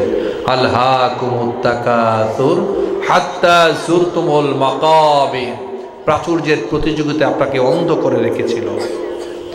প্রাচুর্যের প্রতিযোগিতা, নবী মুহাম্মদ সাল্লাল্লাহু আলাইহি সাল্লাম বলেছেন, আদম সন্তানের মুখে পেটে যতক্ষণ না কবরের মাটি চাপা পড়ে, ততক্ষণ পর্যন্ত সে লোভ সামলাইতে পারে না। কাফনের কোনো পকেট আছে? পকেট আছে? 6 দিন পরে নখ খসে যাবে, 9 দিন পরে চুল, 6 দিন পরে চোখ খসে যাবে, 6 দিন পরে নখ খসে যাবে, 9 দিন পরে চুল। কবর গাহের সামান নিতে কইরো না কেউ ভুল, কবর জায়গা ভালো নয়, কবর জায়গা ভালো নয়, আমল দিয়ে কবর গৃহ সাজিয়ে নিতে হয়, কবর জায়গা ভালো নয়, কবর জায়গা ভালো নয়, আমল দিয়ে কবর গৃহ সাজিয়ে নিতে হয়, ঠিক না? কবর সবার জন্য ভালো না বাবা। যিনি পৃথিবীতে জাত হয়েছেন, 4ই প্রাণ আছে, তাকে মৃত্যুর স্বাদ ভোগ করতে হবে। কুল্লু নাফসিন যায়িকাতুল মাউত, আপনি মারা যাবেন। সুম্মা ইলাইনা তুরজাউন, আপনি আল্লাহর কাছে যাবেন, আপনি মারা যাবেন। আইনামা তাকুনু ইউদরিকুমুল মাউতু ওয়ালাউ কুনতুম ফি বুরুজিম মুশাইয়াদা। এই যে এত মানুষকে হত্যা করলেন, এত মানুষকে গুম করলেন, খুন করলেন, তারপরে যে আপনি পেছনের দরজা দিয়ে পালিয়ে যেতে বাধ্য হয়েছেন, আপনি কি সারা জীবন বাঁচবেন? মরতে হবে না? দুনিয়ার পাকড়াও এই অবস্থা, আল্লাহর পাকড়াও তো সবটা রয়েই গেছে। আল্লাহ রাসূলের হাদিস, আল্লাহ রাসূল সাল্লাল্লাহু আলাইহি সাল্লাম বলেছেন, আপনি যে অন্যায়টা করেছেন, লাহা মা কাসাবাত ওয়া আলাইহা মাকতাসাবাত কামা তাদিনু তুদানু। আপনি যে অন্যায়টা করছেন এটা ফিরিয়ে দেওয়া হবে, এটা দেখানো হবে। ওয়া হুসিলা মা ফিস সুদূর, অন্তরে যা আছে, যা গোপন রাখছেন, এইটার পর্যন্ত হিসাব হবে। সুম্মা লাতুসআলুন্না ইয়াওমাইযিন আনিন নাঈম, যত সুখ সম্পদ ভোগ করেছো এইটার পর্যন্ত হিসাব দিতে হবে। ইয়াওমাইযিন তুহাদ্দিসু আখবারাহা বিআন্না রাব্বাকা আওহা লাহা, সেদিন জমিনে যত অশান্তি করেছেন, যত অঘটন ঘটেছেন, কত মাদ্রাসা স্টুডেন্ট, শুধু মাদ্রাসা স্টুডেন্ট না, খালি ইকামতের দিন একটু করতো, অথবা কোরআন হাদিসের কথা বলতো, মানুষকে একটু বুঝাইতো, একটু ধরেন কোরআনের কথা বলতো, ভালো মতো চলেন এটা বুঝাইতো। একটা ভদ্র ছেলে, গ্রামের সবচেয়ে ভদ্র ছেলে, মেধাবী ছেলে, ক্লাসের সব সেরা স্টুডেন্ট, অন্যান্য মহিলারা বলতো, ইস আমার যদি এরকম একটা সন্তান থাকতো, আমার মেয়ের জামাইটা যদি এরকম হইতো। সবাই এত ভালোবাসার পরেও এই নিষ্পাপ ছেলেটার বিরুদ্ধে থানায় মামলা হয়েছে। বছরের পর বছর সে গ্রামে ঘুমাতে পারে নাই, নিজ বাড়িতে ঘুমাতে পারে নাই। এদেশে 3 থেকে 3.5 লক্ষ মসজিদ আছে, মসজিদের মিম্বার আছে। এই মিম্বারে বসে বসে যখন ইমাম সাহেবরা হক কথা বলতেন, কোরআন হাদিসের কথা বলতেন, সুদমুক্ত জীবনযাপনের কথা বলতেন, দেশটাকে কোরআন হাদিসের আলোকে চালাতে বলতেন, তারপরের দিনে চাকরি নট। ঠিক না? কি একটা আজীব দেশে আমরা বসবাস করছি। ইউনিভার্সিটি লেভেলে কেউ যদি হিজাব পরে, পায়জামা পাঞ্জাবি পরে, কথা কথা সালাম দেয়, সুবহানাল্লাহ আলহামদুলিল্লাহ বলে সে জঙ্গি। এগুলো একদিন সব বের হবে, একদিন সব বের হবে। তো বাবাজিরা, এই যে আমি আয়াতটা পেশ করেছি, আইনামা তাকুনু ইউদরিকুমুল মাউতু ওয়ালাউ কুনতুম ফি বুরুজিম মুশাইয়াদা। আপনি যেখানে পালিয়ে বেড়ান না কেন, সাদ্দামের ব্যাংকার আর হিটলারের ব্যাংকার বলেন, আপনি মৃত্যু থেকে পালিয়ে বেড়াতে পারবেন না। ওয়াজাআত সাকরাতুল মাউতি বিল হক, মৃত্যু যন্ত্রণা সত্য, এটা আসবে, মৃত্যু যন্ত্রণা আসবে। মারা যাবেন না কে কে? এখন সময় আছে, হাত উঠান। লিল্লাহি তাকবীর। তুই মারা যাবে না, মনের বলে কে ভালাইছে আর কি। ভাই, মৃত্যু একটা অনিবার্য বাস্তবতা, সবকিছুকে চমকে দিয়ে থমকে দিয়ে যাবে। নশ্বর এই পৃথিবীতে একজনে অবিনশ্বর, তিনি হচ্ছেন আল্লাহ। মনে রাখবেন, পৃথিবীতে যে যে কাজটাই করেন, বাবাজিরা আমি আমার আলোচনার মূল পয়েন্টে ঢুকছি, মনোযোগ আছে? আছে? আপনি যা করছেন, এই যে আমরা সালাম দিই না, এই কথা বলেন, এই বাচ্চারা কথা বলেন, আমরা সালাম দিই না, আসসালামু আলাইকুম রহমতুল্লাহ, আসসালামু আলাইকুম রহমতুল্লাহ। অনেকে এমনি আসসালামু আলাইকুম রহমতুল্লাহ বলে না। আসলে সালাম দিবেন এইখানে, এইখানে আর এইখানে। এখানে সম্মানিত দুজন কাতিব, দুজন লেখক আছেন। ভাই, আমার ইয়াং যুবকরা, যা করো তোমরা, প্রত্যেকটা মুহূর্তে মোবাইলে যা দেখো, যা করো, প্রত্যেকটা কাজ লিপিবদ্ধ হচ্ছে। এটা আমার কথা না, আল্লাহর কথা। অ্যাটলিস্ট এটা তুমি বিশ্বাস করো, কোরআন যে সত্য এটা তুমি বিশ্বাস করো, মারা যে যাবে এটা তুমি বিশ্বাস করো, হিসাব যে হবে এটা তুমি বিশ্বাস করো। এ আল্লাহ সুবহানাহু ওয়া তাআলা বলেছেন, কিরামান কাতিবিনা ইয়ালামুনা মা তাফআলুন, all types of your activities are being recorded properly. তুমি যা করছো প্রত্যেকটা বিষয়, ক্ষুদ্রাতি ক্ষুদ্র বিষয়, সম্মানিত দুজন লেখক এটা লিপিবদ্ধ করে রাখেন। এটা আমার কথা না, আল্লাহর কথা। এটা হচ্ছে একটা আয়াত বললাম, কিরামান কাতিবিনা ইয়ালামুনা মা তাফআলুন। মনোযোগ দাও, পরের আয়াত, ওয়া কুল্লা ইনসানিন আলজামনাহু তাইরুহু ফি উনুকি। আল্লাহ সুবহানাহু ওয়া তাআলা বলছেন, প্রত্যেকের কৃতকর্ম আমি তারই গ্রীবালগ্নে সেট করেছি। বাবাজিরা, অন্যের সম্পদ খেয়েছেন, অন্যের আইল ঠেলেছেন, জায়গার সীমানা ঠেলেছেন। কত মানুষ আপনার কাছে পাওনা টাকা পায়, সেই পাওনা টাকা আনার সময় কত গদ্যমার্কা কথা বলেছেন। টাকা নেওয়ার পর আপনি টিনের চশমা লাগাইছেন, আপনি আর চিনে নেই না, ঠিক না? দেশের সম্পদ, আমাদের টাকা দেশের বাহিরে পাচার করে দিচ্ছেন। হুফাতান উরাতান গুরলান, কাল হাসরের দিন কোনো ছায়া থাকবে না। আল্লাহর আরশের ছায়া ছাড়া আর কোনো ছায়া থাকবে? কোনো ছায়া থাকবে না। আপনার পরনে কোনো কাপড় থাকবে না এবং পায়ের নিচে কোনো জুতা থাকবে না। আপনি নেকেড থাকবেন, নিউড থাকবেন, উলঙ্গ থাকবেন। সেদিনও আপনার গলায় জাহান্নামের শিকল পরিয়ে দেওয়া হবে। কাদের জানেন? যারা পৃথিবীতে মানুষের হক নষ্ট করছে, সম্পদ নষ্ট করছে, সম্পদ অনধিকার চর্চা করছে, ভোগ করছে, টাকা মেরে দিছে। এই পৃথিবীতে কেউ যদি কারো এক বিঘা জমি দখল করে থাকে, কাল হাসরের দিন তার গলায় ওই যে জাহান্নামের শিকল, 7 তবক 7 স্তরের জমিন তার এই গলার শিকলের মধ্যে পরাই দেবে। আমি মাঝে মাঝে ভাবি, যদি কেউ পদ্মা সেতু অথবা অন্যান্য সেতুতে দুর্নীতি করে থাকে আর এটা 7 গুণ যদি গলার মধ্যে ঝুলাই দেওয়া হয়, তার অবস্থা কি হবে? প্রত্যেকের জন্যে এখানে উদাহরণ। তুমি যদি কারো ক্ষতি করে থাকো, বন্ধুদের একটা হক নষ্ট করে থাকো, একটা হক, আল্লাহ রাসূল সাল্লাল্লাহু আলাইহি সাল্লাম সব সাহাবীরা বলতেছে এত জান্নাতি, আল্লাহ রাসূল বলছে সে তো জাহান্নামী। কারণ এরকম যুদ্ধ পরবর্তী গনিমতের একটা মালের সে সামান্য একটা ফিতার মতো একটা অংশ সে নিয়ে গিয়েছিল কোনো অনুমতি ছাড়া, যার কারণে সে জাহান্নামী। ভয় লাগতেছে না? ভয় লাগছে না? ওয়াকুল্লা ইনসানিন আলজামনাহু তাইরুহু ফি উনুকি, প্রত্যেকের কৃতকর্ম আমি তার গ্রীবালগ্নে সেট করেছি। কথাটা কার? এই ছেলে, এই তুমি কি করছো? মোবাইলটা বন্ধ করো। এই মোবাইল কার? এই মোবাইলটা কার বলো? কার? তুমি মোবাইল ইউজ করো? হ্যাঁ, এটা কি তোমার মোবাইল না বাবার মোবাইল? কার? তোমার মোবাইল। তোমার বয়স কত? যাই হোক, আমি তোমাকে ছোট করছি না, কিন্তু তোমার হাতে একটা অ্যান্ড্রয়েড সেট। বাবাজিরা, 18 বছরের নিচে কাউকে কোনো স্মার্টফোন দিবেন না।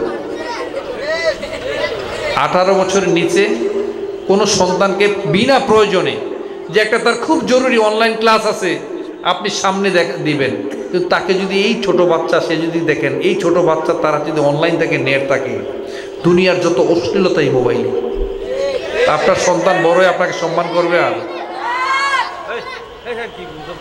সে সম্মান কি বুঝবে বলেন?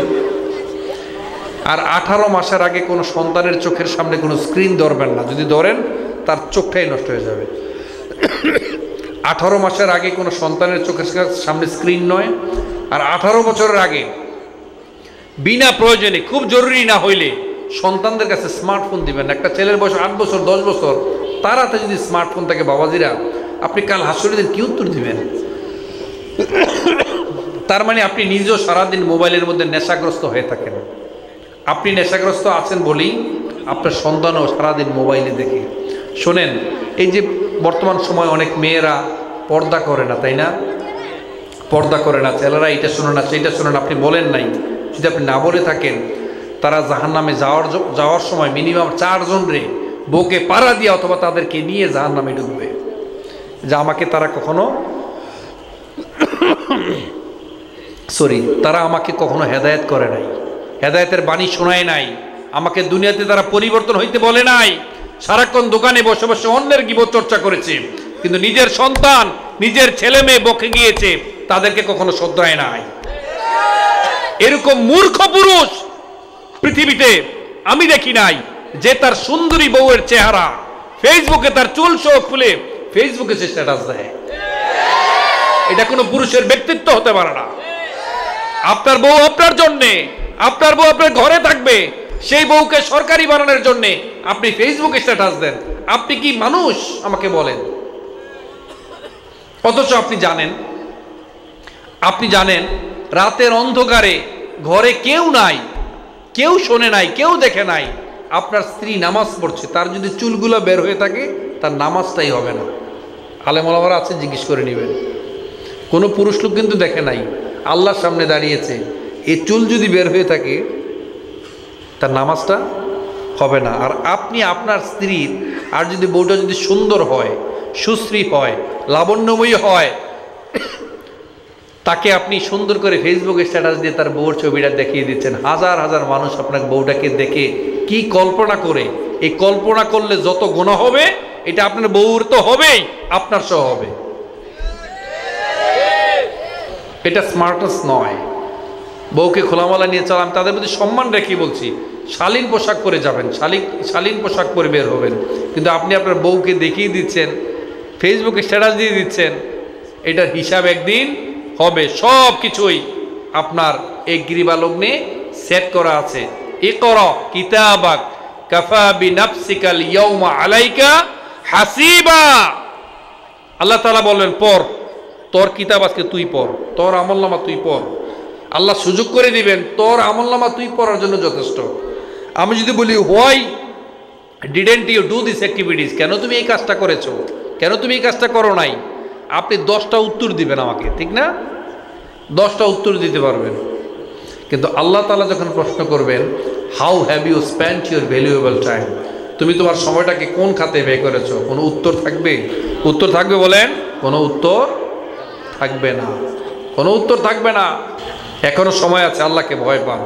এক ভদ্র মহিলা, এক মহিষী নারী, তিনি যখন কোরআনের একটা আয়াত শুনেছেন, এটা লম্বা কনভারসেশন, এই বাচ্চারা, এই যুবকরা কথাটা মনোযোগ দিয়ে শোনো, আমার সম্মানিত মা বোন যারা পর্দার আড়ালে আছেন একটু শুনবেন, তারাও নারী, তাদের ঘরেই এক একজন আল্লামা দেলোয়ার হোসেন সাঈদী জন্মাবে, তাদের ঘরে শায়েখ সালাউদ্দিন আইয়ুবী জন্মাবে, তাদের ঘরে ডক্টর মিজানুর রহমান আজারি জন্মাবে।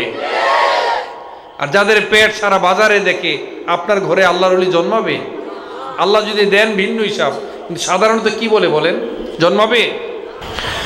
কেমন করে ঘুমাও তুমি, কেমন করে ঘুমাও তুমি, ফজর করে কাজা, এমনও তো হতে পারে তোমার জোহরে জানাজা, এমনও তো হতে পারে তোমার জোহরে জানাজা, ঠিক না? কেমনে এগুলো পারি আমরা? কিভাবে পারি বলেন?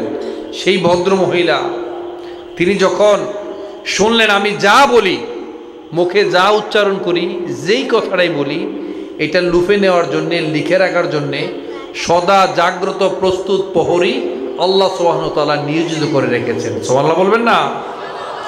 আপনি এই যে পেছন থেকে আপনি যা বলেন, আপনি যখন যা বলেন, পানির ভেতরে ডুব দিয়ে বলেন, রাতের অন্ধকারে বলেন, আপনি যখন যেই কথাটাই বলেন, যেই কথাটাই উচ্চারণ করেন, যেই কথাটাই চিন্তা করেন, এটা লিখে রাখার জন্যে সদা জাগ্রত প্রস্তুত প্রহরী আল্লাহ সুবহানাহু ওয়া তাআলা নিয়োজিত করে রেখেছেন। কথাটা কি আমার না আল্লাহ? ওই মহিষ নারী, তাকে যা বলা হতো, ইমাম বুখারীর ওস্তাদ, তিনি যা বলতেন, ইনি সবসময় কথা কোরআনের আয়াত দিয়ে বলতেন। একটা সময় ইমাম বুখারীর ওস্তাদ বলছেন, মা আপনি এমন কেন, আমি যেই কথাই বলছি আপনি কোরআনের আয়াত দিয়ে বলছেন কেন, আপনি স্বাভাবিক কথা বলছেন না কেন? তখন তিনি ওই আয়াতটা উচ্চারণ করেছেন। তখন ওই মহিষ নারী তিনি বলেছেন, মা ইয়ালফিযু মিন কাওলিন ইল্লা লাদাইহি রাকীবুন আতীদ। আমি যখন থেকে শুনলাম, আমি যেই কথাটা উচ্চারণ করি, এটা লিখে রাখার জন্য সদা জাগ্রত প্রস্তুত প্রহরী নিয়োজিত আছে, সেদিন থেকে আমি কোনো কথা বাইরের কথা বলি না, সবসময় কোরআনের আয়াত দিয়ে কথা বলি। কারণ একটা অক্ষরে কয় সওয়াব? একটা অক্ষরে কয়টা সওয়াব? 10টা সওয়াব। এই কারণে তিনি যদি সওয়াবে হয়, আর আমি অন্য উল্টাপাল্টা কথা বলে যদি আল্লাহ লিখেই রাখেন, আমি এখন থেকে যা বলবো কোরআনের আয়াত দিয়ে বলবো। আসলে ঠিক, আপনি যা বলতে চান কোরআনের আয়াত দিয়েই বলতে পারবেন। ইয়া আইয়ুহাল ইনসানু ইন্নাকা কাদিহুন ইলা রাব্বিকা কাদহান ফামুলাকি। আসলে ভাই, আমরা আমাদের কর্ম দিয়ে আল্লাহর কাছে উঠব। আপনি যা করেন কর্ম দিয়ে কিন্তু আপনি আল্লাহর কাছে উঠবেন। আপনি কাজটা কত সুন্দর করেছেন, আপনি মানবিক কাজ করেছেন কিনা, আপনি আন্তরিক হয়েছেন কিনা, আপনি কি কাজ করেছেন, এইটার মাধ্যমে আপনি আল্লাহর কাছে গিয়ে উঠবেন কাজের মাধ্যমে। আপনি কোন ফ্যামিলির, কত টাকা পয়সার মালিক, কোন বংশের, it doesn't make any sense. এটা আল্লাহর কাছে কোনো মেক সেন্স করে না। আল্লাহর কাছে মেক সেন্স করে যে একটা মানুষ তাকওয়াবান কিনা, একটা মানুষ তাকওয়াবান কিনা, আল্লাহকে ভয় পায় কিনা। বাবাজিরা, সেদিন এমন একটা সময় আসবে, সেদিন যারা সত্য অস্বীকার করেছে তারা শুধু চিৎকার মেরে কাঁদবে আর বলবে, ইয়া লাইতানি কুনতু তুরাবা, আমি যদি স্রেফ ধুলোমাটি হয়ে যেতাম, আমি যদি মাটির সাথে মিশে যেতাম। ইয়াকুলু ইয়া লাইতানি কদ্দামতু লিহায়াতি, সেদিন বলবেন হায় আফসোস, আমি যদি আগে থেকে পরকালের জন্য কিছু পাঠাতাম। এইভাবে কোরআন হাদিসের প্রোগ্রাম হয়েছে, তাফসীরুল কোরআনের প্রোগ্রাম হয়েছে, আমি তো মনোযোগ দেই নাই। আমি তো সারাক্ষণ এখানে আসছি শুধুমাত্র এক প্যাকেট হালুয়ার, আসলে মনে বিরিয়ানির প্যাকেট আছে না, আমি তেহারির জন্য এসেছি। কিচ্ছু লাভ হবে না, এ তেহারিই পাবা, এই প্যাকেটেই পাবা। আর তুমি যদি এখানে মনোযোগের সাথে বসো, ক্ষমার নিয়তে বসো, ক্ষমা তো পাবেই, সাথে তুমি তাবারুকও পাবে। আর যদি নিয়ত থাকে, তোমার নিয়ত যদি সহি না হয়, আমি আসছি বিরিয়ানির প্যাকেট নিয়ে যাব, কিচ্ছু লাভ হবে না। আমরা প্রত্যেকেই ভুলের মধ্যে আছি। কুল্লুকুম খাত্তা ও খায়রুল খাত্তাইন আত-তাওয়াবুন। আদম সন্তানের মধ্যে সেই শ্রেষ্ঠ যে ভুল করার পরও আল্লাহর কাছে কায়মানবাক্যে ক্ষমা চায়। এখন মনোযোগ হতে পারছেন না। আলা বিযিকরিল্লাহি তাতমাইন্নুল কুলুব, আল্লাহ স্মরণে এই অন্তর সবসময় প্রশান্তিতে থাকে। বাবাজি, আপনি ধরেন কাল হাসরের দিন জান্নাতে চলে গিয়েছেন, আপনি জান্নাতে গেছেন। দুনিয়াতে থাকতে ধরেন বাংলাদেশের প্রধানমন্ত্রী ছিলেন, তো জান্নাতে যাওয়ার পর এত বড় একটা পোস্ট নিয়ে একটু আফসোস হওয়ার কথা না, যে আমি এত বড় একটা পোস্ট হোল্ড করেছি। বিশ্বাস করে জান্নাতে যাওয়ার পর পৃথিবীর এত বড় কোনো লুক্রেটিভ পোস্ট নিয়ে আপনার আফসোস হবে না, একটা বিষয় ছাড়া। কোন বিষয়টা জানেন? যেই সময়টা আপনি আল্লাহ সম্পর্কে গাফেল ছিলেন, যেই সময়টা আপনি আল্লাহকে স্মরণ করেন নাই, আল্লাহকে ডাকেন নাই, ওই শুধুমাত্র ওই একটা মুহূর্তের জন্য আপনি সবসময় চিন্তিত থাকবেন, আফসোস করবেন, হায় আল্লাহ, আজকে আমি জান্নাতে আছি, আমি যদি ওই সময়টাকে আর একটু কাজে লাগাইতাম, আল্লাহকে একটু বেশি ডাকতাম, একটু জিকির করতাম, একটু মানবিক হইতাম, মানুষের কষ্টকে লাঘব করতাম, একটু রক্তদান করতাম, একটু সৎকর্মে অংশগ্রহণ করতাম, একটু ইকামতের দিনের জন্য কাজ করতাম, একটু ইসলামী আন্দোলনের জন্য কাজ করতাম। আপনি যখন ওই কাজটা যখন করবেন, ওইটার জন্য আপনার আফসোস হবে যে হায় আল্লাহ, আমি তো এই সময় কাজটা করি নাই। এমন একটা জান্নাতের বাগানে এসেও আপনি যদি মনটাকে নরম না করতে পারেন, মনোযোগী না হতে পারেন, আপনি আল্লাহর কাছে কি জবাব দিবেন বলেন? আল্লাহ তাআলা বলেছেন, বান্দা, আমি তো তোমাকে সুন্দর পথ দেখাই দিছি, কেমনে জান্নাতে আসা যায়, কিভাবে জাহান্নামে আসা যায়, তুমি তো মনোযোগী হও নাই। তুমি হয় কৃতজ্ঞ হইছো, নাইলে অকৃতজ্ঞ হয়েছো তুমি। ইন্না হাদাইনাহুস সাবিলা ইম্মা শাকিরাও ওয়া ইম্মা কাফুরা। আমি তোমাকে এত সুন্দর পথ দেখাই দিছি, কিন্তু তুমি হয় কৃতজ্ঞ হয়েছিলা, না হয় অকৃতজ্ঞ হয়েছ। বাবা, সেদিন এমন একটা সময় আসবে, আল্লাহ তাআলা আপনাকে এত শক্ত রশিতে বাঁধবেন, পৃথিবীর কোনো মানুষ আপনাকে এত শক্ত রশিদে বাঁধতে পারে নাই। এত শক্ত রশিদে বাঁধবেন, ওয়ালা ইউসিকু ওয়াসাকাহু আহাদ। এত শক্ত রশিতে বাঁধবেন, পৃথিবীর কেউ আপনাকে এত শক্ত রশিদে আর বাঁধতে পারে নাই। ইয়াউমা ইয়াকুমুর রূহু ওয়াল মালাইকাতু সাফফা লা ইয়াতাকাল্লামুনা ইল্লা মান আযিনা লাহুর রহমান ওয়া ক্বালা সাওয়াবা। সেদিন লক্ষ লক্ষ ফেরেশতা, কোটি কোটি ফেরেশতা, কোটি কোটি মানুষ কাতার বন্দী হয়ে থরথর করে কাঁপতে থাকবে, কেউ কোনো কথা বলতে পারবে না। কথা যিনি বলবেন আল্লাহর নির্দেশে বলবেন, এবং তিনি সত্য কথা বলবেন। ইন্না বাতশা রব্বিকা লাশাদীদ, ইন্না বাতশা রব্বিকা লাশাদীদ। আল্লাহর পাকড়াও বড় কঠিন, এই পাকড়াও থেকে কেউ বাঁচতে পারবে না। এখনো সময় আছে বাবা, মনটা নরম করে দেন। আমি আর কিছুক্ষণ কথা বলে শেষ করে দেবো, আমরা মুনাজাতের দিকে যাব। মনটাকে নরম করে দেন। আমি শুরুর দিকে যে আয়াত পেশ করেছিলাম, فَإِذَا جَاءَتِ الصَّاخَّةُ يَوْمَ يَفِرُّ الْمَرْءُ مِنْ أَخِيهِ وَأُمِّهِ وَأَبِيهِ وَصَاحِبَتِهِ وَبَنِيهِ। الله أكبر। যখন ওই ধ্বংসধ্বনি এসে পড়বে তখন ভয়ে একজন আরেকজনের কাছ থেকে পালিয়ে বেড়াবে। এটা কি কোন নাটক মনে হয় আপনার কাছে? আল্লাহ সরাসরি কোরআনে উল্লেখ করেছেন, এটা কোনো তাফসীরের ব্যাখ্যাও না, এটা সরাসরি কোরআনে উল্লেখ করেছেন। সেদিন আপনার কাছ থেকে সবাই পালিয়ে বেড়াবে, যাদেরকে নিয়ে ঘর সংসার করছেন, সারাদিন পরিশ্রম করছেন, আপনার রক্তকে ঘাম হয়ে ঝরানো সেই টাকাগুলো জমাচ্ছেন তাদের সুখ শান্তির জন্যে, কেউ আপনাকে দেখবে না। আপনি দুনিয়াতে যত দুর্নীতি করেছেন, ঘুষ খান, দুর্নীতি করে টাকা আনেন, সেদিন এই টাকার ভারও কেউ বহন করবে না। দুনিয়াতে ভোগ করছে, কিন্তু কাল হাসরের দিন আমি তো মনে করি ওই পুরুষ মানুষের মতো মূর্খ পৃথিবীতে আর কেউ নাই। আপনি যাদের জন্যে এই দুর্নীতি করে টাকা কামালেন, যাদেরকে খাওয়ালেন, তারা নাকি এগুলার স্বীকৃতিও দিবে না যে আল্লাহ কিছু শাস্তি আমাদেরকে দেন, এটা বলবে না। তা আপনি কার জন্য করছেন? আপনার এখনো মনটাই গলে না, মনটাই নরম হয় না। মনে রাখবেন, সূরা তাকবীর 1 থেকে প্রায় 10-12 পর্যন্ত আয়াত পড়বেন। যখন সূর্য অন্ধকারে ডেকে যাবে, যখন তারকারা যে নিজেদের আলো হারাবে, যখন পর্বতমালা মরীচিকার ন্যায় উদাও হবে, যখন পূর্ণ গর্ভবতী উটনি পরিত্যক্ত হবে, যখন বনের সকল বন্য পশুকে একত্রিত করা হবে, যখন সমুদ্রের জলরাশি স্ফীত হবে, যখন দেহে আবার আত্মা সংযুক্ত হবে, যখন জীবন্ত কবর দেওয়া শিশুকন্যাকে জিজ্ঞেস করা হবে কোন অপরাধে তাকে হত্যা করা হয়েছিল, যখন প্রত্যেকের আমলনামা দেখানো হবে, যখন আকাশের আবরণ সরানো হবে, যখন জাহান্নামের আগুনকে গনগনে লাল করা হবে, যখন জান্নাতকে দৃশ্যমান করা হবে, সেদিন প্রত্যেকেই বুঝতে পারবে কোন পরিণতির জন্য সে নিজেকে প্রস্তুত করেছে। আলিমাত নাফসুম মা আহদারাত, আলিমাত নাফসুম মা কদ্দামাত ওয়া আখরাত। সেদিন প্রত্যেকেই বুঝতে পারবো কোন পরিণতির জন্য নিজেকে প্রস্তুত করেছি। দুনিয়াতে আসছি, খেয়েছি, বন্ধু বান্ধবের সাথে আড্ডা মেরেছি, রাতে ঘুমাইছি, সকালে কখন উঠছি, কখন নামাজ গেছে, কখন জুমা গেছে, বেয়াদবি করছি, অন্যায় করছি, বাবা মার সাথে খারাপ আচরণ করছি, কিচ্ছু আপনার মনে হচ্ছে না।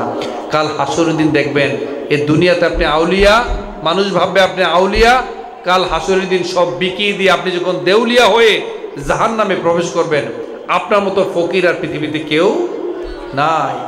দুনিয়াতে আপনি মনোযোগী নন, আপনি আমল ঠিকমতো করতে পারছেন না, নামাজটা ঠিকমতো পড়তে পারছেন না, কোরআনের ঐশী বাণী সেটার জ্ঞান আপনি গ্রহণ করতে পারছেন না। অথচ আপনি জানেন একজন মানুষ যখন কোরআনের জ্ঞান অর্জন করতে পারে, আল্লাহ সুবহানাহু ওয়া তাআলা যাকে কোরআনের জ্ঞান দেন, he or she they will be honoured by all, there is no misgiving in it, there is no doubt in it. Allah সুবহানাহু ওয়া তাআলা যাকে কোরআনের জ্ঞান দেন তাকে সম্মানিত করেন, ঠিক কি না? ইয়ারফাইল্লাহু আল্লাযীনা আমানু মিনকুম ওয়াল্লাযীনা উতুল ইলমা দারাজাত। যাকে কোরআনের জ্ঞান দেওয়া হয়েছে তিনি সম্মানিত হবেন। তাই বাবা, পবিত্র কোরআনের সাথে একটু সুসম্পর্ক স্থাপন করেন, রবের সাথে একটু কানেক্টিভিটি বাড়ান।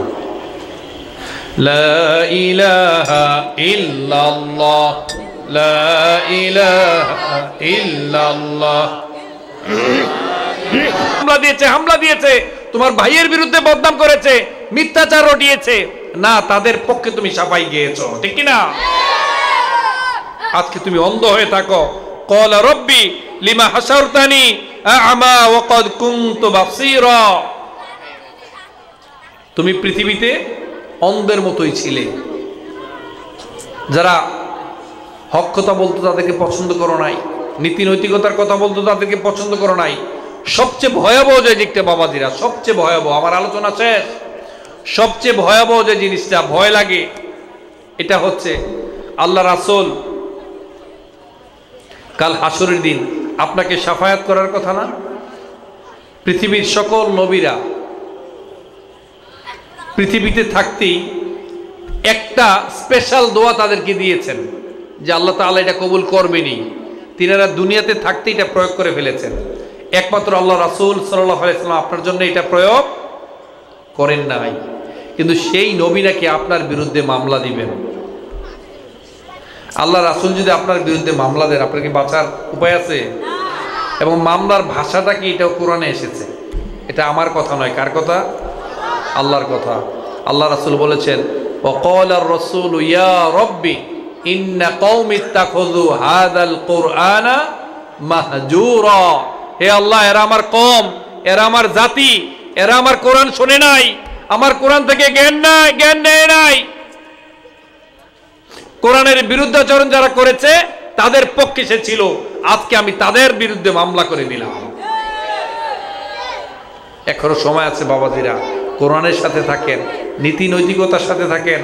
যারা পৃথিবীতে ক্ষমতায় আসতে চান, যে আসেন, আমাদের কোনো সমস্যা নাই, শুধু কোরআন হাদিসের আলোকে দেশটা পরিচালনা করবেন। আচ্ছা বাবাজিরা, বেশি কিছু দরকার নাই। ধরেন একটা দেশে যদি ইনসাফ প্রতিষ্ঠিত হয়, ইনসাফ কি? জোরে বলেন কি? আরো জোরে কি?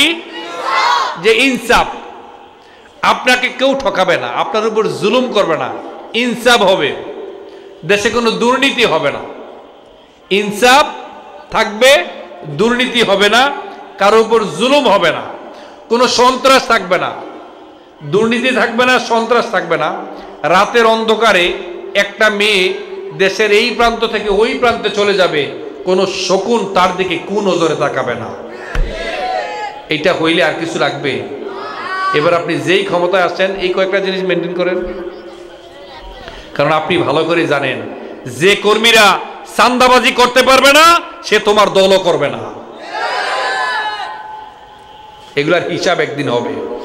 তাই আজকে আমার আলোচনার দৃষ্টি হচ্ছে, ভাই, পৃথিবীটা খুব ছোট, খুব অল্প সময়, খুবই অল্প সময়, সময়টাকে কাজে লাগান।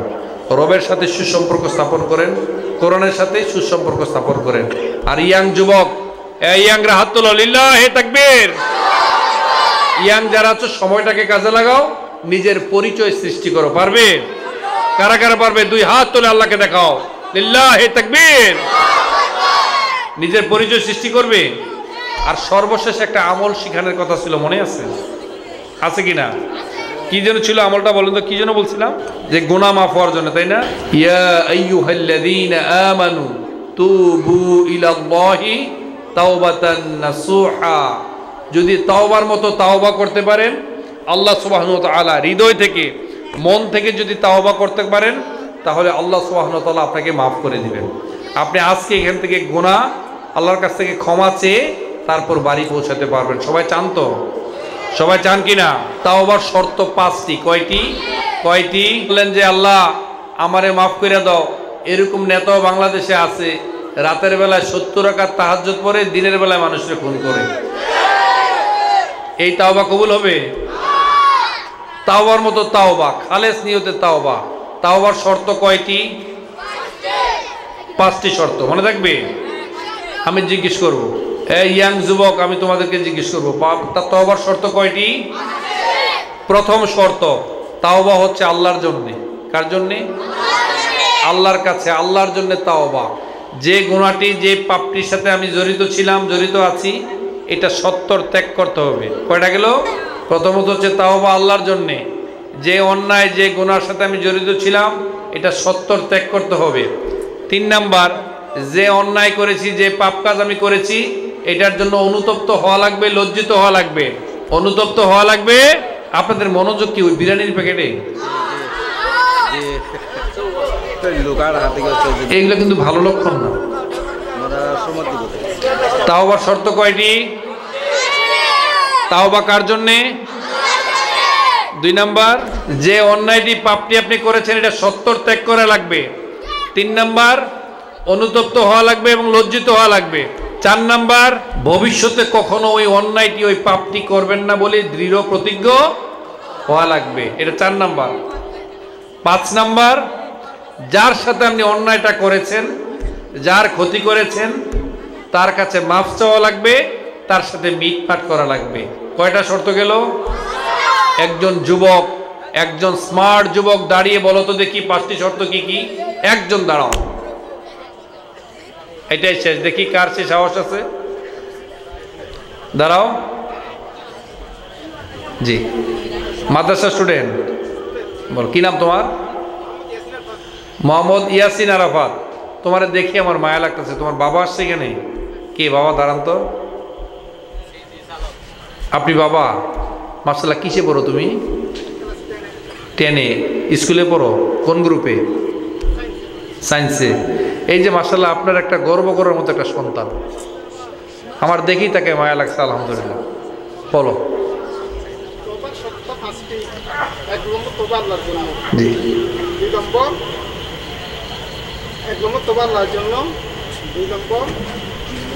ওই সত্যর ত্যাগ করতে হবে, অন্যায়টি। হ্যাঁ, এটা ত্যাগ করতে হবে।